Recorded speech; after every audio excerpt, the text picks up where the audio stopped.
మీకు మీ దాంట్లో కూడా. అందరికీ నమస్కారం. తెలుగు సాహితీవనం సాహితీ సౌరభాలు 19కి విచ్చేసినటువంటి సభా సభులందరికీ ఆహ్వానం. జనవరి 24న ప్రారంభించిన విశ్వ సాహిత్యం పేర మనం ప్రపంచ సాహిత్యాన్ని అందరికీ పరిచయం చేసే ఉద్దేశంతో ప్రారంభించడం జరిగింది. నా పేరు వెంకట్ కంచిపాటి. ఈ కార్యక్రమానికి సమన్వయకర్తను.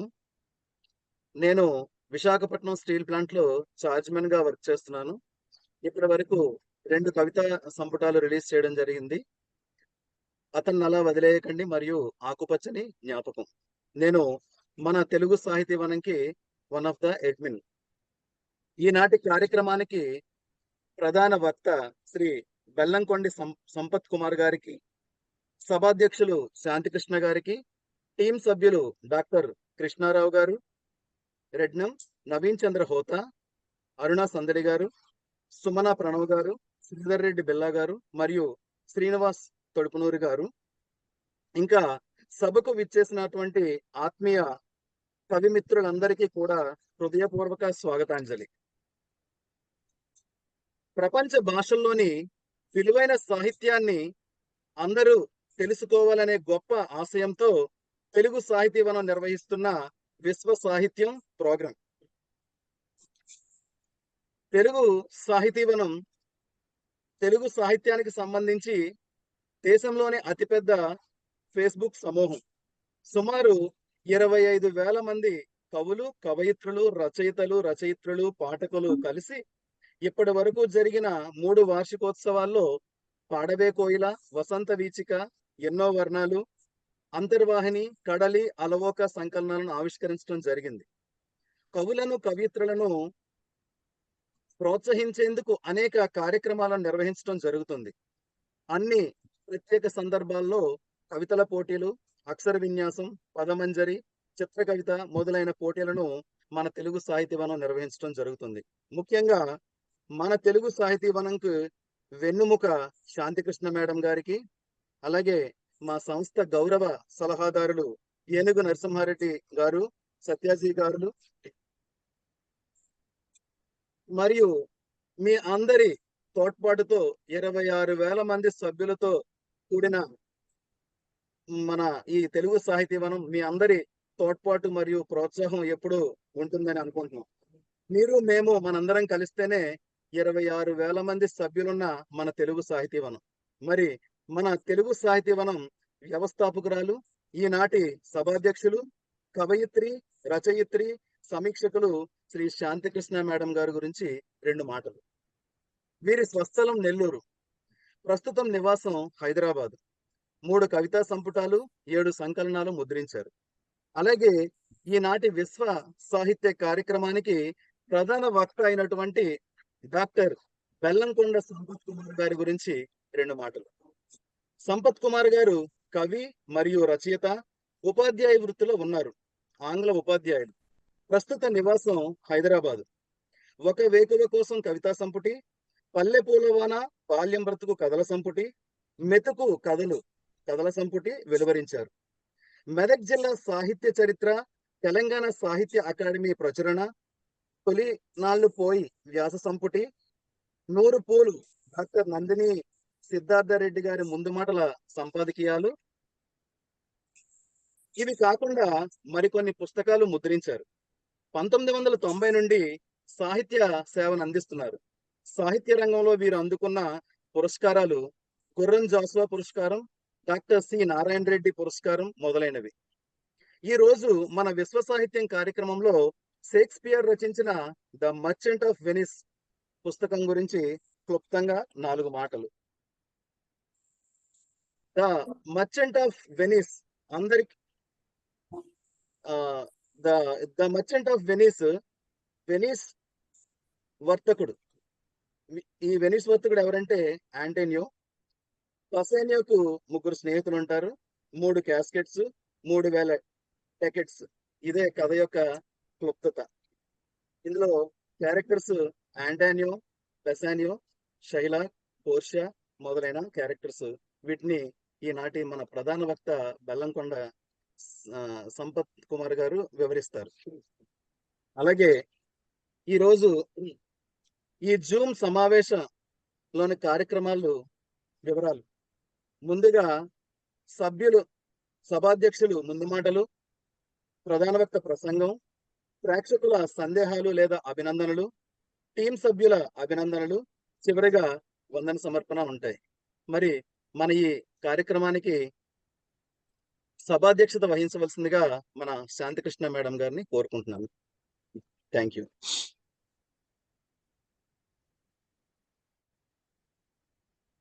థ్యాంక్ యూ మూర్తి.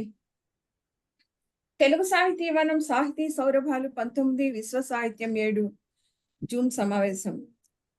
ఈనాటి జూమ్ సమావేశంలో అంశం William Shakespeare play the merchant of Venice.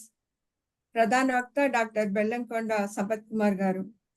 ఈనాటి జూమ్ సమావేశంకు విచ్చేసిన విశ్వ సాహిత్యం రూపకర్త డాక్టర్ ఏనుగు నరసింహారెడ్డి గారికి, ప్రధాన వక్త డాక్టర్ బెల్లంకొండ సంపత్ కుమార్ గారికి, సమన్వయకర్త కంచిపాటి వెంకట్, టెక్నికల్ సపోర్ట్ శ్రీధర్ రెడ్డి బిల్లా, తెలుగు సాహితీవనం టీం సభ్యులు డాక్టర్ కృష్ణారావు రెడ్డం, అరుణ సందడి, సుమనా ప్రణవ్, శ్రీనివాస్ తొడుపునూరి, నవీన్ చంద్రలకు, సభకు విచ్చేసిన ఆత్మీయ మిత్రులందరికీ హృదయపూర్వక సుస్వాగతం. ఇప్పటి వరకు 18 జూమ్ సమావేశాలు నిర్వహించాము. అందులో కథకుల సమావేశాలు, పుస్తక పరిచయాలు, కవి సమ్మేళనాలు జరిగాయి. ప్రపంచ సాహిత్యం గురించి అందరూ తెలుసుకోవాలనే గొప్ప ఆశయంతో ఈ జనవరి నెల నుంచి మనం విశ్వ సాహిత్యం పేరుతో జూమ్ సమావేశం నిర్వహిస్తున్నాము. ఇంత మంచి కార్యక్రమాన్ని డిజైన్ చేసిన వారు డాక్టర్ ఏనుగు నరసింహారెడ్డి గారు. వారికి సమూహం తరపున హృదయపూర్వక ధన్యవాదాలు. ఈ విశ్వ సాహిత్యం ప్రోగ్రామ్ లో వరుసగా ఇప్పటి వరకు జనవరిలో డేవిడ్ కాపర్ఫీల్డ్ ఆంగ్ల నవలను కస్తూరి మురళీకృష్ణ గారు, ఫిబ్రవరిలో లే మిజరబుల్ ఫ్రెంచ్ నవలను చలంచెర్ల భాస్కర్ రెడ్డి గారు, మార్చిలో రష్యన్ నవల జెమిలియాను డాక్టర్ చమన్ సింగ్ గారు, ఏప్రిల్లో రూట్స్ ఆంగ్ల నవలను డాక్టర్ ఏనుగు నరసింహారెడ్డి గారు, మేలో the old man of the sea ఆంగ్ల నవలను స్వాతి శ్రీపాద గారు, జూన్లో గాడ్స్ పాపర్ ఆంగ్ల నవల మూలం గ్రీకు వాడ్రేవ్ చినవీరభద్రు గారు. జూలైలో మాత్రం తెలుగు సాహితీవనం వార్షికోత్సవం జరిగినందువల్ల ఆ ఒక్క నెలలో మాత్రం మనం విశ్వ సాహిత్యం నిర్వహించలేదు. ఇప్పుడు ఆగస్టులో William Shakespeare drama the merchant of Venice ను ఈరోజు డాక్టర్ బెల్లంకొండ సంపత్ కుమార్ గారు పరిచయం చేయబోతున్నారు. ఇవే కాకుండా ప్రతి నెల నిర్వహించే కవితల పోటీలలో విజేతలైన వారి కవితలతో మనము కొన్ని సంకలనాలను ముద్రించి 2022, 2023, 2024లో హైదరాబాద్ లోని రవీంద్ర భారతిలో జరిగిన వార్షికోత్సవాలలో ఆవిష్కరణ చేయడం జరిగింది. అవి పాడవే కోయిల, వసంత వీచిక, సమరధీర, ఎన్నో వర్ణాలు, అంతర్వాహిని, అలవోక, కడలి. ఇందులో అంతర్వాహిని, కడలి ఈ 2 సంకలనాలు కథా సంకలనాలు, మిగిలిన 5 కవితా సంకలనాలు. 3 సార్లు జరిగిన ఈ వార్షికోత్సవాలలో 3 జీవన సాఫల్య పురస్కారాలు, మహిళా ప్రతిభా పురస్కారాలు, యువ సాహితీ పురస్కారాలు, ఇవే కాకుండా తెలుగు సాహితీవనం కథా పురస్కారాలు, తెలుగు సాహితీవనం కవితా పురస్కారాలు కూడా అందజేశాము. ఈ పురస్కారాలకు జరిగిన ఎంపిక విధానంలో టీం సభ్యులకు సహకరించిన వారు ఏనుగు నరసింహారెడ్డి గారు, సత్యాజీ గారు, మరికొందరు న్యాయ నిర్ణేతలు. ఎంపిక విధానం ఎప్పుడు కూడా పారదర్శకంగానే ఉంటుంది. ఈ వార్షికోత్సవాలు జూమ్ సమావేశాలే కాకుండా ఇంతకుముందు మన మూర్తి చెప్పినట్టుగా మనం కవితల పోటీ, సమీక్షల పోటీ ఏ గ్రూప్ నిర్వహించదేమో తెలుగు సాహిత్యం నిర్వహిస్తోంది. సమీక్షల పోటీ, కథల పోటీ నిర్వహిస్తున్నాము. అంతేకాకుండా ప్రతి వారం అక్షర విన్యాసం, పదమంజరి, చిత్ర కవిత, పుస్తక పరిచయాలు కూడా నిర్వహిస్తోంది. ఇవన్నీ కూడా టీం సభ్యులు మేము ఒక టైం టేబుల్ ప్రకారం నిర్వహిస్తున్నాము. టీం సభ్యులు కాని అదర్ మెంబర్స్ కూడా 2 ఈ శీర్షికలు నిర్వహిస్తున్నారు. వాళ్ళు సుధా కళ్యాణి, శ్రీమతి సత్యచాగంటి. వీళ్ళిద్దరూ ప్రతి శుక్రవారం ఒక పుస్తకాన్ని పరిచయం చేస్తున్నారు. ఎప్పుడు చెప్పినట్టుగానే ఇవన్నీ తెలుగు సాహితీవనం ఘన విజయాలుగా భావిస్తాను. ఇంకా ఈ సమూహంలోని మూర్తి చెప్పాడు 26,000 అని, సరిగ్గా గమనించలేదేమో. అది 28,000 మంది అనమాట. ఇప్పుడు 28,000 మంది ఉన్నారు తెలుగు సాహితీవనంలో. అందరూ రైటర్స్ కాకపోవచ్చు, అదేవిధంగా వాళ్ళు పాఠకులు కాకపోవచ్చు, కానీ కుతూహలంతో చేరిన వాళ్ళు మాత్రం చాలా మంది ఉంటారు తెలుగు సాహితీవనంలో. ఈ సమూహంలో ఉండే 28,000 మంది సభ్యులకు, ప్రియమైన టీం సభ్యులకు, నన్ను నిరంతరం ప్రోత్సహిస్తూ సలహాలు, సూచనలు ఏ టైంలో అడిగినా కూడా వాళ్ళు నాకు ఆన్సర్స్ ఇస్తూ నన్ను డాక్టర్ ఏనుగు నరసింహారెడ్డి గారు మరియు సత్యాజీ గారులకు, న్యాయ నిర్ణేతలకు, బహుమతి ప్రదాతలకు, ప్రధాన వక్తలకు అందరికీ హృదయపూర్వక కృతజ్ఞతలు. ఇన్ని విజయాల వెనుక ఓన్లీ శాంతి కృష్ణ శ్రమే కాదు కదా, వీళ్ళందరి సహకారం ఉందని నేను ఎప్పుడూ నమ్ముతూ ఉంటాను. న్యాయ నిర్ణేతలు కూడా ఇందులో ఒక పార్టీ. అదే విధంగా బహుమతి ప్రదాతలు, ప్రధాన వక్తలు, వీళ్ళందరి యొక్క పెర్ఫార్మెన్స్ గుడ్ గా ఉంటేనే తెలుగు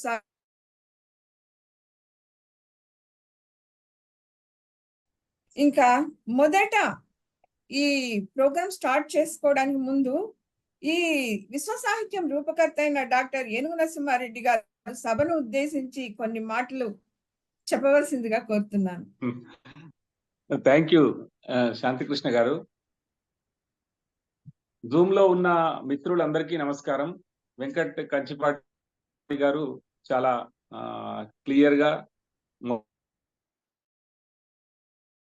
నేను ఉండను కూడా అనుకున్నాను. శాంతికృష్ణ గారు ఒకటి అడిగారు, తర్వాత బెల్లంకొండ సంపత్ గారి గురించి ఒక మాట చెప్పడానికైనా నేను ఉండడం అవసరమే అని అనిపించింది. వేదిక మీద అంటే స్క్రీన్ మీద కనిపిస్తున్న మిత్రులందరికీ నమస్కారం. ముఖ్యంగా బెల్లంకొండ సంపత్ కుమార్ గారు ఒక జూమ్ కార్యక్రమంలో ఒక షేక్స్పియర్ డ్రామా గురించి మాట్లాడడానికి విచ్చేసినందుకు మొదలు నేను చెప్పాను, తర్వాత శాంతికృష్ణ గారు చెప్పారు కాబట్టి, అడిగారు కాబట్టి వారు వచ్చారు. ఆయన ఇంగ్లీష్ టీచర్ కూడా కాబట్టి మిగిలిన వాళ్ళందరికంటే కొంచెం విభిన్నంగా చదువుకునే అవకాశం ఉంది. నాకు ముఖ్యంగా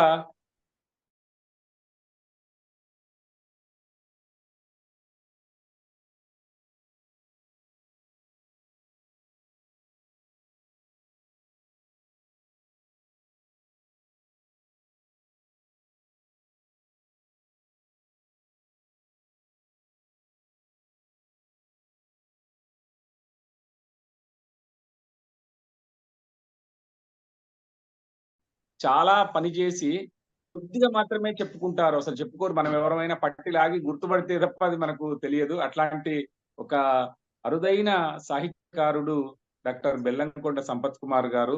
ఏ ఊర్లో పనిచేసినా, హైదరాబాద్ నుండి వచ్చిపోయినా లేదా ఆ ఊర్లో ఉండినా సాహిత్యం నిరంతరం తన శ్వాసలో భాగంగా చేస్తున్నటువంటి వ్యక్తి. తర్వాత తన విద్యార్థులను 10th క్లాస్ లోపే ఉంటారేమో సాహిత్యం పట్ల అట్రాక్ట్ చేయడంలో, అంటే ఉద్యోగాన్ని ఒక బాధ్యతగా ఫీల్ అయి చేస్తున్నటువంటి కవిమిత్రుడు డాక్టర్ బెల్లంకొండ సంపత్ కుమార్ గారు.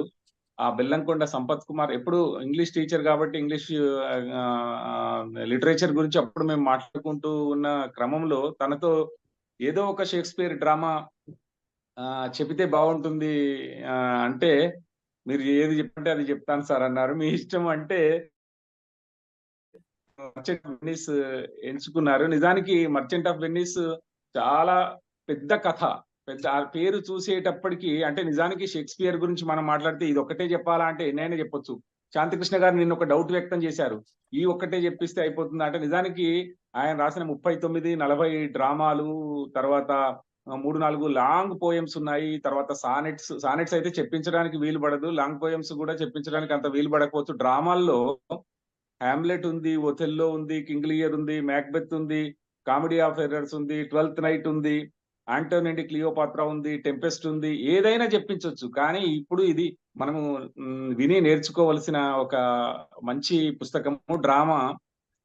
డ్రామా కంటే ముందు షేక్స్పియర్ అనగానే మనకు అంత పులకించిపోతాం. మనం అన్నయ్య కంటే చాలా ఎక్కువగా ప్రేమించే తెలుగు వాళ్ళు షేక్స్పియర్ ని ఎక్కువగా ప్రేమిస్తూ ఉంటారు.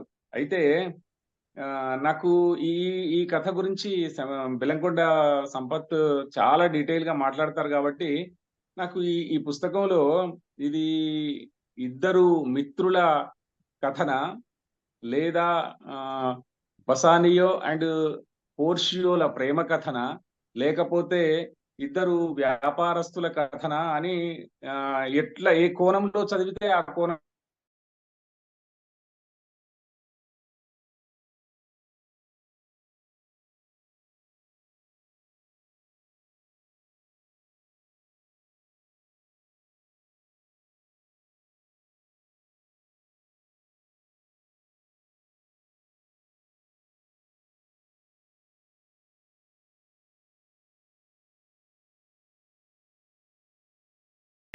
ఆంటోనీ క్లియోపాత్రా ఉంది, టెంపెస్ట్ ఉంది, ఏదైనా చెప్పించవచ్చు. కానీ ఇప్పుడు ఇది మనము విని నేర్చుకోవలసిన ఒక మంచి పుస్తకము. డ్రామా కంటే ముందు షేక్స్పియర్ అనగానే మనకు అంత పులకించిపోతాం. మనం నన్నయ్య కంటే చాలా ఎక్కువగా ప్రేమించే తెలుగు వాళ్ళు షేక్స్పియర్ ని ఎక్కువగా ప్రేమిస్తూ ఉంటారు. అయితే నాకు ఈ ఈ కథ గురించి బెల్లంకొండ సంపత్ చాలా డీటెయిల్ గా మాట్లాడతారు కాబట్టి నాకు ఈ పుస్తకంలో ఇది ఇద్దరు మిత్రుల కథన, లేదా బసానియో అండ్ పోర్షియోల ప్రేమ కథన, లేకపోతే ఇద్దరు వ్యాపారస్తుల కథన అని ఎట్లా ఏ కోణంలో చదివితే ఆ కోణంలో డౌట్ వచ్చేటటువంటి, లేదా ఆ కోణం కరెక్టే అనిపించేటటువంటి ఒక విస్తృతమైన కథ. ఇది విక్టోరియన్ పీరియడ్ లో, అంటే సుమారుగా 1564, 65, 66 ఆ ప్రాంతంలో రాశారు అని చెప్తారు. అప్పుడు మన తెలుగు ఎక్కడుంది అని ఒక్కసారి ఆలోచిస్తే అప్పుడు మనం దక్షిణాంధ్ర యుగంలో ఉన్నాము. అంటే క్షీణ ప్రబంధ యుగం, దక్షిణాంధ్ర యుగం నడుస్తూ ఉన్న కాలంలో, అంటే ఇంగ్లీష్ బాగా ఎంటర్ అయింది అప్పటికే మనకు. ఆ కాలంలోనే ఈ రాయబడ్డ ఈ డ్రామాలో సరే కథంతా అందరికీ ఎక్కువ మందికి టూకీగానైతే తెలిసి ఉండవచ్చు, కానీ తన మిత్రుడు బసానియో కోసం ఆంటానియో తన ఒక వ్యాపార ప్రత్యర్థి నుండి అప్పు తీసుకొని 3 డెకట్స్ అనే రుసుము ఆ అప్పు తీసుకున్నప్పుడు ఆ అప్పుని చెల్లించే క్రమంలో డబ్బులు లేక చెల్లించలేకపోతే 1 పౌండ్ మాంసాన్ని తన శరీరం నుండి ఇస్తాను అని రాసిచ్చినందువల్ల ఏర్పడ్డ కథ ఇది. నిజానికి ప్రేమ కథ కంటే, వ్యాపార కథ కంటే ఈ కక్షపూరితమైనటువంటి కథ ఉంటది. ఈ పౌండ్ చాలా విచిత్రంగా, అంటే కథలోకి అసలు పోకూడదు నేను, కానీ లాస్ట్ కు నాకు బాగా నచ్చింది ఏంటంటే, ఆ డ్యూక్ అంటే జడ్జి అనుకోండి, జడ్జి ముందు మాంసాన్ని కట్ చేసి ఇవ్వవలసిందే అని షైలాక్ పట్టుబట్టినప్పుడు జరిగే సంఘర్షణ, లేదా వాద ప్రతివాదాలు. పోర్షియో అంటే బసానియో భార్య, ఆమె ఒక మారువేషంలో వచ్చి ఒక అడ్వకేట్ లాగా ఆర్గ్యూ చేసినప్పుడు చాలా అద్భుతమైన ఆర్గ్యుమెంట్స్ ఉంటాయి. నీకు పత్రంలో రాసిచ్చింది పౌండ్ మాంసం కోసి తీసుకోమని, ఇస్తానని కూడా కాదు, కోసి తీసుకోమనట. పౌండ్ మాంసం కోసి ఇస్తానన్నాడు కానీ రక్తం ఇస్తానని చెప్పలేదు. కాబట్టి రక్తం వెళ్లకుండా పౌండ్ మాంసాన్ని తీసుకోమరి అని అంటున్నారు. చాలా విచిత్రమైన ఆర్గ్యుమెంట్, చాలా బ్రహ్మాండమైన ఆర్గ్యుమెంట్ ఉంటుంది. మరి ఒకవేళ రక్తం వెళ్లితే, లేదా పౌండ్ కంటే 1 ముక్క ఎక్కువ మీరు కట్ చేసినా మీరు హత్యానేరం మోపబడి మీకే మరణశిక్ష పడుతుంది అని ఒక ఆర్గ్యుమెంట్ తీసుకొచ్చి చివరికి కథని సుఖాంతం చేసినటువంటి ఒక బ్యూటిఫుల్ కథ. దీంట్లో నిజానికి ఈ పాత్రలు, ఈ కథ మాత్రమే వింటే మనకు అర్థం కాదు. ఆ దేశపు ఆ కాలపు స్వభావం, అంటే క్రిస్టియన్లకు యూదులకు ఉన్న వైరుధ్యం, ప్రేమ, ఇట్లాంటి అన్ని కూడా మనం ఆవాహన చేసుకుని చదివితే లేదా వింటే ఆ డ్రామా చాలా బాగా అర్థమవుతుందేమో అని అనిపిస్తుంది. ఇవన్నీ కూడా సంపత్ గారు చాలా ఇంట్రెస్టింగ్ గా, సంపత్ ఉపన్యాసం నేను చాలా సార్లు విన్నా కాబట్టి కనిపించేంత అమాయకంగా చెప్పడు, చాలా బాగా చెప్తాడు. నాకు 100 పూలు అనే సిద్ధారెడ్డి పుస్తకాన్ని మీద ఒక చర్చలో భాగంగా 100 పూలల్లో తను ఎడిట్ చేశాడు. దాని గురించి మాట్లాడుతున్నప్పుడు మాట్లాడిన ఒక 10 నిమిషాల మాటలు నాకు చాలా చాలా అట్రాక్టివ్ గా అనిపించాయి. చాలా బ్యూటిఫుల్ గా చెప్పారు. కాబట్టి ఇవన్నీ నా మనసులో ఉన్నాయి. నాకు చాలా ఆత్మీయమైనటువంటి మిత్రుడు బెల్లంకొండ సంపత్ కుమార్ గారికి టైం ఇస్తూ నేను ఇంక తీసుకోదలుచుకోలేదు. థ్యాంక్ యూ శాంతికృష్ణ గారు, నమస్కారం. ధన్యవాదాలు సార్, హృదయపూర్వక ధన్యవాదాలు. సార్ బిజీ షెడ్యూల్ లో ఉండి కూడా ఈ విశ్వ సాహిత్యం స్టార్ట్ అయినప్పటి నుంచి 7 వారాల నుంచి ప్రతి వారం మిస్ అవ్వకుండా రావడం మీ టైంకు ఏదైనా ఒక కార్యక్రమానికి మనం ముందుంటామంటే దానికి అంకితం అయిపోవాలా అనేది మీ నుంచి నేర్చుకోవాలి. ధన్యవాదాలు సార్. ఇప్పుడు మనం కవి, రచయిత, ఆంగ్ల ఉపాధ్యాయులు అయిన డాక్టర్ బెల్లంకొండ సంపత్ కుమార్ గారిని ద మర్చెంట్ ఆఫ్ వెనిస్ గురించి ప్రసంగించవలసిందిగా కోరుతున్నాను. సభకు నమస్కారం. తెలుగు సాహిత్య ప్రపంచాన్ని అంటే విశ్వ సాహితీ పుస్తకాలను పరిచయం చేస్తూ ఈ కార్యక్రమం తీసుకున్నదని ఇందాక మూర్తి గారు, సభాధ్యక్షులు మేడం గారు మీరు కూడా చెప్పారు. కానీ ఇది తెలుగు సాహిత్య ప్రపంచాన్ని సుసంపన్నం చేయడానికి ఒక బృహత్ కార్యక్రమం తీసుకున్నట్టు నాకు అనిపిస్తుంది. ఇది పరిచయం మాత్రమే కాదు, ఈ పరిచయాలు ఉట్టిగా పోవు. ఈ పరిచయము చాలా విస్తృతమై తన పని తాను చేసుకుంటుంది కాబట్టి ఇది సామాన్యమైన కార్యక్రమం కాదు. ఎంతో నిష్ఠతో పాటు ఎంతో కమిట్మెంట్ తో ఉంటే మాత్రమే ఇట్లాంటి సభలు సక్సెస్ కావు. ఇది గొప్ప ప్రయత్నము. ఇది పరిచయ సభ అని మాత్రం ఇప్పటి నుంచి చెప్పుకున్నా గాని, మీరు ఏదో చిన్నగా పరిచయ సభ అని చెప్పుకున్నా గాని, పుస్తక పరిచయ సభ అని చెప్పుకున్నా గాని దీని యొక్క ప్రభావం చాలా గొప్పగా ఉంటది తెలుగు సాహిత్యం మీద. తెలుగు సాహిత్య ప్రపంచాన్ని సుసంపన్నం చేయటానికి తెలుగు సాహితీ వనం సాహితీ సౌరభాల నిర్వహణ కార్యక్రమం తీసుకున్నది. ఈ కృషి చాలా అభినందనీయమైంది. వారికి హృదయపూర్వకమైన నమస్కారాలు. ఇవాళ సభకు అధ్యక్షులు శాంతి కృష్ణ గారు, సమన్వయం చేస్తున్న వెంకట్ కంచిపాటి గారు, డాక్టర్ కృష్ణారావు గారు, రెడ్నం గారు, నవీన్ చంద్రహోత గారు, అరుణ సందడి గారు, సుమన ప్రవీణ్ గారు, శ్రీధర్ రెడ్డి పిల్ల గారు, శ్రీనివాస్ తొడుపునూరి గారు, అందరికీ నమస్కారం. అట్లనే ఈ సందర్భంగా మన సభలో టేకులపల్లి గోపాల్ రెడ్డి సారు, కందుకూరు శ్రీరాములు వంటి ముఖులు వచ్చారు. వాళ్ళందరికీ నమస్కారం. అట్లనే ఈ సందర్భంగా నేను నరసింహారెడ్డి సారు ప్రేమను, ఆత్మీయతను తెలియకుండా ప్రోత్సహిస్తాడు సారు అందరినీ. ఆ ప్రోత్సాహం నా మీద కూడా, అందరి మీద కూడా ఉన్నది. అట్లా నరసింహారెడ్డి సార్ను ప్రస్తావించకుండా నేను కార్యక్రమానికి ముందుకు పోలేను. నరసింహారెడ్డి సారు అందరికీ తెలిసిన విషయమే.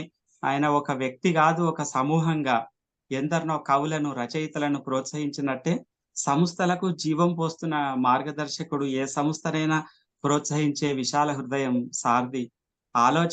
తన ఆలోచనలతో కొత్త బాట వేస్తాడు. ఈ కార్యక్రమానికి ఇట్లా రూపకల్పన చేయడం అనేటువంటిది కొత్తది. ఇది సామాన్యమైన విషయం కాదు. ఇది ప్రయోగాత్మకంగా నిర్వహిస్తున్నారు. ఇది ప్రయోగం సాహిత్యంలో. ఈ మాట మీరెవ్వరూ చెప్పకపోవటం మీ నిండుదనానికి అది ఒక తార్కాణంగా నాకు అనిపిస్తుంది. కానీ ఇది ఒక ప్రయోగంగా నిలిచిపోయేటువంటి గొప్ప సభా కార్యక్రమాలు జరుగుతున్నాయి. ఇట్లా కవిత్వంలో, అట్లాగే రచనల్లో, అనువాదాల్లో కూడా సార్తి విశిష్టమైనటువంటి శైలి ఉంది. తెలుగు సాహిత్యం మీద విశిష్టమైన ముద్ర కలిగినటువంటి కవి, రచయిత ఏనుగు నరసింహారెడ్డి సార్. అదే విధంగా అంతేకాకుండా మామూలుగా ఒక 10 నిమిషాలు మాట్లాడితే స్పీకర్ అంటారు కావచ్చు, ఒక 20 నిమిషాలు మాట్లాడితే వక్త అంటారు. వక్తగా మనం వాళ్ళని గుర్తించవచ్చు. కానీ నరసింహారెడ్డి సార్ అరేటర్. ఒక విషయాన్ని ఇచ్చినప్పుడు దాని గురించి అనర్గళంగా మాట్లాడే అంత సంపన్నత, వస్తు సంపన్నత గాని, విశ్లేషణ గాని, విమర్శనాత్మకమైనటువంటి ధోరణి గాని, పరిశీలన గాని, పరిశోధన గాని అంత లోతుగా లేంది సారు ఏ ఉపన్యాసాన్ని మొదలు పెట్టలేదు. అందుకే ఆయన అరేటర్లు ఉన్న కోవలో, ఆ లిస్ట్ లో ఉంటాడు నరసింహారెడ్డి సారు. ఏనాడైనా చదవకున్నా రాయకున్నా ఉండలేను అనే అక్షర సేద్యం సార్ది. ఉద్యోగంలోకి వచ్చినప్పటి నుంచి దినమంతా బిజీగా ఉంటూ అటు ప్రవృత్తిని కూడా అంతే బిజీగా, వృత్తిని కూడా అంత బిజీగా చేసుకున్నటువంటి రచయిత. ఇందాక చెప్పుకున్నట్టు నిమగ్నత, దానికి కమిట్మెంట్ గా ఉండటమే ఆయన జీవితం అంతా కొనసాగుతుంది. స్నేహశీలి కావడం వల్ల అందరూ ఆయనకు ఆత్మీయులైనారు. ఆ ఆత్మీయులలో నేను కూడా ఒక బిందువుగా చిన్న ఆత్మీయుని. సార్కు నాకు కూడా అంతటి ఆత్మీయ సంబంధాలు ఉన్నాయి. ఇవాళ 4 మాటలు మాట్లాడటానికి నాకు ఈ అవకాశం ఇచ్చినందుకు ధన్యవాదాలు తెలుపుతూ, ఇక షేక్స్పియర్ ప్లే గురించి, నాటకం గురించి చెప్పవలసి వస్తే, ఇందాక మన సారు నరసింహారెడ్డి సార్ బాగా అధ్యయనం చేసి ఉన్నాడు. ఇంగ్లీష్ సాహిత్యాన్ని చదువుకొని ఉన్నాడు. అయితే షేక్స్పియర్ ఎలిజబెథన్ జాకోబియన్ యుగానికి చెందిన ఆయన కవి, రచయిత. ప్రారంభ కాలం నాటి ఆధునిక ఇంగ్లీష్‌ను సుసంపన్నం చేయడానికి ఆయన నడుం కట్టిన గొప్ప రచయిత షేక్స్పియర్. ఆంగ్ల భాష పునరుజ్జీవనమే తన ధ్యేయం అనుకున్నాడో ఏమో గాని, అంత ఉద్యమపరంగా ఆయన రచనలు చేశాడు. విస్తృతంగా రచనలు చేసినటువంటి గొప్ప రచయిత షేక్స్పియర్. ఆయన భాషా శైలి ప్రవాహంలాగా ఉంటది. ఎక్కడ తట్టుకోదు, ఎక్కడ ఆగినట్టు కనిపించదు. పదాలను గాని, వాక్యాలను గాని వెతుక్కుంటూ ఆయన రాయలేదు. ఇట్లా అలవోకగా ఒక ప్రవాహంగా వచ్చినటువంటి ధారను రాసుకుంటూ వెళ్ళిపోయినట్టు ఆయన రచనలు చదివితే మనకు అర్థమవుతాయి. భావాన్ని, తన హృదయంలో కొట్టుమిట్టాడుతున్న భావాన్నంతా గూడా ఆయన ఆయన రచనల్లో గుమ్మరించిండు. అయితే ఈ షేక్స్పియర్ 'మర్చెంట్ ఆఫ్ వెనీస్' షేక్స్పియర్‌ను అవాన్ బార్డ్ అని అంటాం. అవాన్ బార్డ్ లేదా ది బార్డ్ అని పిలుస్తారు ఆయనను. వాస్తవానికి బార్డ్ అంటే ఏమిటి అని నేను చాలా రోజుల కింద ఇంతకుముందు చదువుకున్నప్పుడు బాగా వెతికిన ఈ పదానికి అర్థం ఏమిటి అని.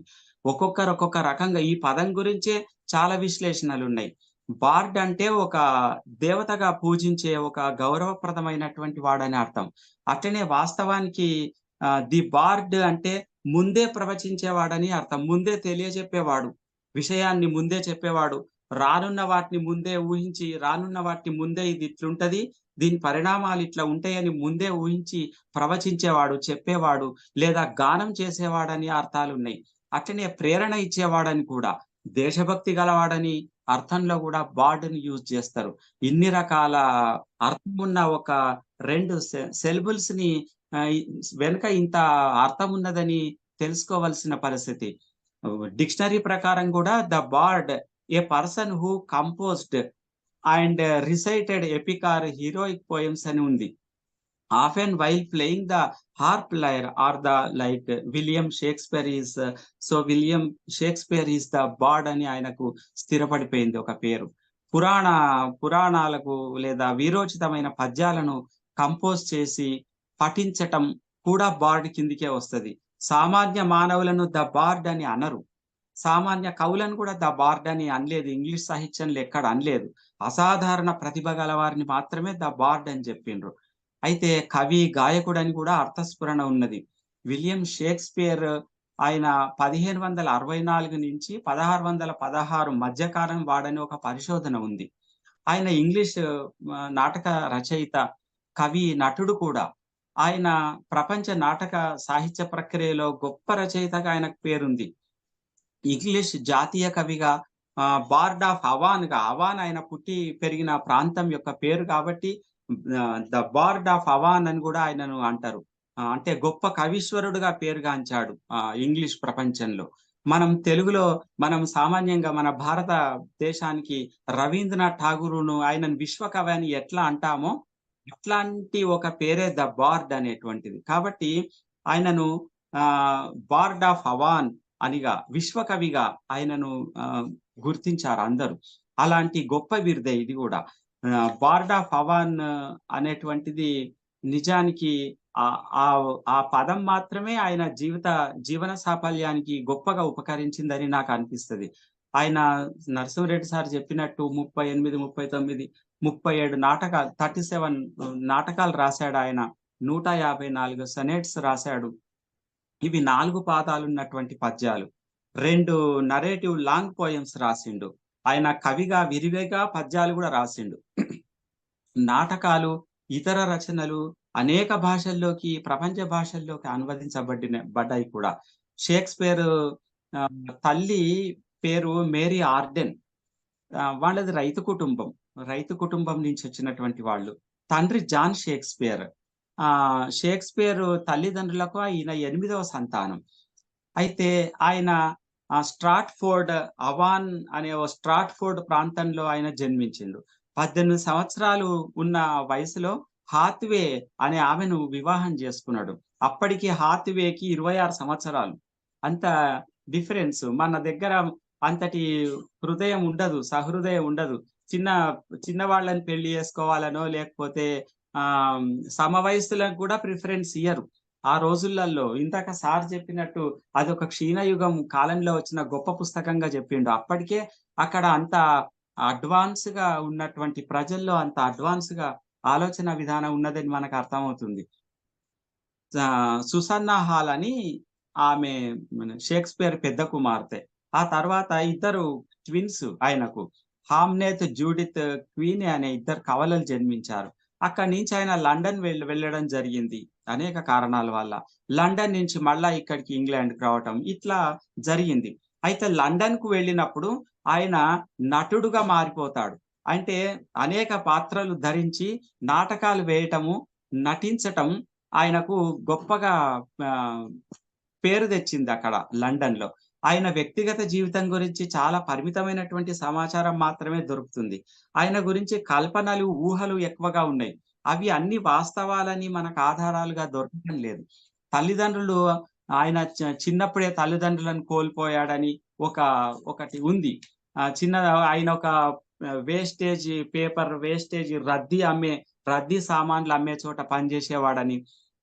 అక్కడ ఆయన నలుగురు విద్యావంతులను చూసి అనేక మంది విద్యావంతులు మాట్లాడుకుంటున్నటువంటి మాటలు విని దారిలో వచ్చిపోయే వాళ్ళను గమనిస్తూ పేపర్ పైన ఉన్నటువంటి అక్షరాలను చూసి ఇందులో ఏమో ఉంది నేర్చుకోవాలని కోరిక కలిగి పట్టుదలతోటి అక్షరాలు నేర్చుకున్నాడని, చదువుకున్నాడని, తర్వాత ఇంగ్లీష్ అక్షరాలు నేర్చుకొని క్రమంగా రాయగలిగిన ఇందులో ఉన్నట్టే నేను కూడా రాయాలి అనే ఒక కుతూహలంతో రచనలు ప్రారంభం చేశాడని, అనేక జీవితంలో కుటుంబ వ్యవస్థ గాని అక్కడ ఉన్నటువంటి వివాహ జీవితాన్ని, వృద్ధులు, పిల్లలు అందరిని చూసి కుట్రలు, మోసాలను చూసి ఆయన నాటకాలు రాయడానికి ప్రిఫరెన్స్ ఇచ్చాడని, ఇట్లా ఆయన చుట్టూ అనేక కథలున్నాయి. నేను చెప్పేది ఒక కథ మాత్రమే.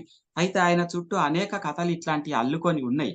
అయితే ఇవన్నీ నిజమా కాదా, నిజానికి ఆయన అనాథ పిల్లవాడా, తల్లిదండ్రులు లేనివాడా, ఇట్లాంటి వాటికి ఆధారాలు దొరుకుతలేడు. ఇవాళ లభ్యమైనటువంటి వాటిలో 1690 నుంచి 1613 మధ్య రాసినటువంటి రచనలే ఎక్కువగా దొరుకుతున్నాయి.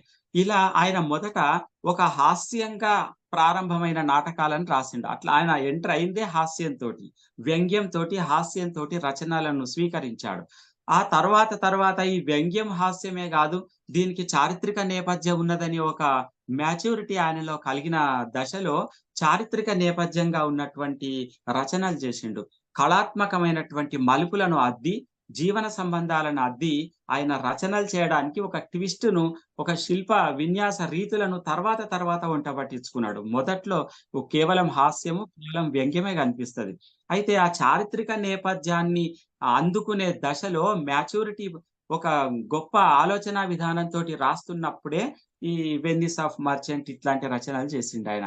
హామ్లెట్, లియర్ రాజు, మాక్బెత్ వంటి విషాద నాటకాలు ఆయన రాసినవి ఆయనకు గొప్ప పేరు తెచ్చిపెట్టినాయి. ఈయన మేధో సంపత్తికి బెర్నార్డ్ షా బరోలాట్రీ అని నన్ను ఒక వర్డ్ తో పిలిచిండి ఈయనను. బరోలాట్రీ అంటే ఏమిటి? బరోలాట్రీ అంటే ఇది మితిమీరినటువంటి అభిమానం. ఎవరి మీదైనా షేక్స్పియర్‌కు ఉంటే మితిమీరిన అభిమానం ఉన్నది. ఆ మితిమీరినటువంటి అభిమానంతో ఈ రచన చేశాడని. ఇది ఒక రకంగా చూస్తే సున్నితంగా, విమర్శగా ఉన్నది. ఇది ఒక రకంగా చూస్తే ఆయనను పొగిడినట్టుగా ఉన్నది. బెర్నార్డ్ షా అట్లాంటి వర్డ్ ప్రయోగం చేసిండు షేక్స్పియర్ గురించి. అంటే బెర్నార్డ్ షా ఆయనను ఒక ఆలోచనా పరుడుగా గుర్తించలేదు. బెర్నార్డ్ షా ఆయనను ఒక తత్వవేత్తగా గుర్తించలేదు. ఆయనలో తాత్వికత లేదు, ఆయనలో ఆలోచన విధానం లేదు, ఆలోచన పరంపర లేదు, తీరిన అభిమానం ఉన్నదని చెప్పిండి. ఇది చెప్పడానికి ఆయన షైలాక్ అనే పాత్రను పట్టుకున్నాడు. ఇట్లా షేక్స్పియర్ ఇంగ్లీష్ భాషను ఇట్లా సుసంపన్నం చేయటానికి గొప్ప రచయిత. అందరూ రచయితలు సాధారణంగా రాస్తారు గాని కొందరు మాత్రమే బహుకోణాలలో ప్రభావితం చేస్తారు. అట్లా ప్రభావితం చేసి మనకు ఆలోచనను కల్పించినటువంటి రచయిత ఈయన. ఇంగ్లీష్ లో వందలాది కొత్త పదాలను, కొత్త పదబంధాలను, కొత్త ప్రయోగాలను చేసినటువంటి రచయిత ఇంగ్లీష్ షేక్స్పియర్. ఇక్కడి నుంచి మాత్రమే మనకు ఒక పరంపర ప్రారంభమవుతది. ఈయనను ఆదర్శంగా తీసుకొని ఎందరో కవులు, రచయితలు తమ సాహిత్యాన్ని సుసంపన్నం చేసుకున్నారు. ఇట్లా వందలాది కొత్త పదాలను తయారు చేయడమే కాకుండా కొత్త అర్థాలలో ప్రయోగించటంలో కూడా షేక్స్పియర్ చాలా దిట్టగా మనకు కనిపిస్తాడు. ఈయన రచనలన్నీ గొప్పవే. వాటిలో రోమియో అండ్ జూలియట్, ప్రజాదరణ పొందినటువంటి ఒక ప్రేమ కథ. మచ్ ఆడో అబౌట్ నథింగ్. ఇది కూడా హీరో యొక్క సంబంధించిన తర్వాత ఒక శృంగార సన్నివేశాలను, చమత్కారంగా అవమానాలను, ప్రేమలను పెంచటం ఇందులో ఉంది. జూలియస్ సీజర్స్ కూడా చారిత్రాత్మకమైన అన్వేషణ ఇందులో ఉంది. రోమ్ నాయకుడు సీజర్స్ బ్రూటస్ యొక్క హత్య జరగటం, ఆ బ్రూటస్ శవాన్ని అక్కడ పెట్టుకొని నాయకుడు ఆంటోనియో స్పీచ్ ని ఇవ్వటం ఇందులో మనకు కనిపిస్తది. ప్రజలను మెచ్చుకుంటూ ఈయన ఎంత దుర్మార్గుడు అని, బ్రూటస్ ఎంత దుర్మార్గుడు అని చెప్పకుండా ఇండైరెక్ట్ చెప్పుతూ ప్రజలను మేలు చేసి తిరుగుబాటు వచ్చేటట్టు చేసే ఒక గొప్ప రచనలు. అంటే రచనలలో కూడా ఇట్లాంటి వ్యూహం ఉంటదని మనం అర్థం చేసుకోవాలి. అట్లనే హామ్లెట్, డెన్మార్క్ తండ్రి మరణము, తల్లి క్లాడియన్ వివాహం జరగడం, క్లాడియన్ చరిత ఇందులో వస్తుంది. కింగ్ లియర్ లో కూడా ఇట్లాంటివే ప్రేమకు అనుగుణంగా రాజ్యాన్ని పంచుకునే పద్ధతి. అదే కోర్డెలియా కన్య నిజంగా ప్రేమించే హృదయం, సహృదయమే. ఆమె నిజాన్ని నిజంగా చెప్పే మనస్తత్వం ఇందులో. తప్పును పొగిడే స్వభావం కాదు. చివరికి లియర్ చనిపోతాడు. ఇదొక నిరాశపడినటువంటి రచనగా మనకు మిగిలిపోతది. అట్లనే మాక్బెత్ అనేటువంటిది కూడా, ఇది కూడా విషాదాంత నాటకమే. ఇట్లాంటివి ఆయన ఎన్నో రాశాడు. 1609లో సెనెట్స్ రాసిండు ఆయన. 1590 ప్రాంతంలో ప్లేగు అంటువ్యాధి బాగా ప్రబలుతున్నప్పుడు ఈయన అప్పటిదాకా నాటకాలు వేశాడు షేక్స్పియర్. అప్పటిదాకా నాటకాలు చూడటము, నాటకీయంగా ఆలోచించటము, ఇవన్నీ కూడా ఆయన నాటక రచనలను సుసంపన్నం చేసినటువంటి సందర్భాలే. అయితే ఒక దురదృష్టకరమైనటువంటి పరిస్థితిలో ఇప్పుడు కరోనా ఎట్లా ప్రబలి మొన్నటి వరకు అతలాకుతలం చేసిందో, ఆ రోజుల్లో అంటువ్యాధి ప్రబలడం వలన నాటకాలకు, నటనకు విరామం ఇచ్చిండు. అప్పటి నుంచి ఆయన నాటకాలు వేసినట్టు, పాత్రలు ధరించినట్టు మనకు కనిపించాడు షేక్స్పియర్. ఆయన కొంత విరామం ఇచ్చిండు ఆ సమయం. ఎందుకంటే అంటువ్యాధి కదా, నలుగురు ఒక చోట కూడితే ప్రబలుతుందని తను నాటకాలకు దూరమైనటువంటి ఒక చారిత్రక సందర్భం కూడా ఆయనకున్నది. ఆ సమయంలో ఆయన సెనెట్స్ ఎక్కువగా రాసిండు. తర్వాత స్వీయ చరిత్ర రాసుకున్నాడు. మనోభావాల వ్యక్తీకరణ ఎట్లా ఉంటదో కొన్ని ప్రయోగాలు చేసిండు. ఇట్లా ఆయన ద టెంపెస్ట్ రాసిన కానీ, హెన్రీ IV పార్ట్ 1, 2, 3, 4 రాసిన the comedy of errors, Titus Andronicus రాసిన కానీ, the taming of the shrew, the gentleman of Verona, love's labour's lost, Romeo and Juliet, Richards, a midsummer night's dream, King John, merchant of Venice, Othello, Antonio and Cleopatra, Coriolanus, ఇవన్నీ కూడా ఆయన రాసినటువంటి గొప్ప రచనలుగా మనకు తెలుస్తాయి. అయితే merchant of Venice కి వచ్చే వరకు ఇందులో ప్రధానమైనటువంటి పాత్రలు మనలను, తెలుగులో మనకు కన్యాశుల్కం ఉన్నది. పాత్రలను గుర్తుపెట్టుకొని కథ అంతా మనం మననం చేసుకోవచ్చు. పాత్రలు మనలను అట్లా ప్రభావితపరుస్తాయి. ఆ కన్యాశుల్కం లాగా ఉదాహరణకు. అంటే ఇట్లాంటి ఒక సంప్రదాయానికి ఆజ్యం పోసింది, ఇట్లాంటి ఒక సంప్రదాయానికి పునాదులు వేసింది షేక్స్పియరే. ఆ షేక్స్పియర్ నుంచే ఇట్లాంటి ఒక ట్రెండ్ బయటకు వచ్చిందని నాకు అనిపిస్తది. ఈ మధ్యలో వచ్చిన మన దగ్గర ఉన్నటువంటి రచనల మీద కూడా ఇట్లాంటి ప్రభావమే ఉంటది. ఇందులో ప్రధానమైనటువంటి పాత్రలు సార్ చెప్పిండు ఇంతకు ముందే, ఆంటోనియో, బెసానియో ఇద్దరు ప్రాణ స్నేహితులు, ఇద్దరు మిత్రులు. తర్వాత గ్రేషియానో అని ఒక పాత్ర ఉంటది. ఆంటోనియో బసానియోల స్నేహితుడు ఈయన గ్రేషియానో. నెరిసా ప్రేమికుడు, తర్వాత నెరిసా భర్త కూడా అవుతాడు. తర్వాత లారెంజో ఒక పాత్ర ఉంటది. ఆంటోనియో బసానియోల స్నేహితుడు ఈయన, జెసికా భర్త. మరొక పాత్ర చాలా ముఖ్యమైనటువంటి పాత్ర పోర్షియా పాత్ర. బెసానియో ప్రేమికురాలు ఈమె పోర్షియా. బెసానియో పోర్షియాని ఇష్టపడతాడు, పోర్షియా బెసానియోను ఇష్టపడుతుంది. ఈమె సంపన్నురాలు కూడా, బాగా డబ్బున్నటువంటి సంపన్నురాలు. నెరిసా పాత్రలో పోర్షియా యొక్క మెయిడ్ నెరిసా గ్రేషియానోను ప్రేమిస్తది, తర్వాత పెళ్లి చేసుకుంటది. పోర్షియాకి గుమాస్తాగా ఉండి కోర్టుకు మారువేషంలో వస్తది చివర్లో.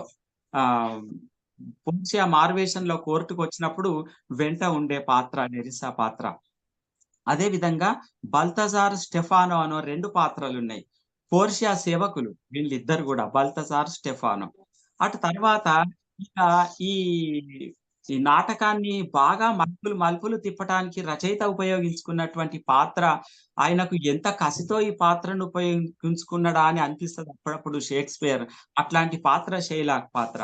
షైలాక్ తెగకు చెందినటువంటి వాడు. తెగకు చెందినటువంటి వాడు ఆంటోనియో క్రిస్టియన్ కి సంబంధించినటువంటి వాడు. ఈ షైలాక్ ఏమో వడ్డీ వ్యాపారి, జెసికాకు తండ్రి. తర్వాత జెసికా పాత్ర కూడా ఒకటి ఉంటది, షైలాక్ కూతురు. ఈ తర్వాత ట్యూబల్ మరొక పాత్ర ఉంటది, షైలాక్ స్నేహితుడు. ఈయన కూడా చెందినటువంటి వాడు ట్యూబల్. లారెన్స్ గొబ్బో అనే మరొక పాత్ర.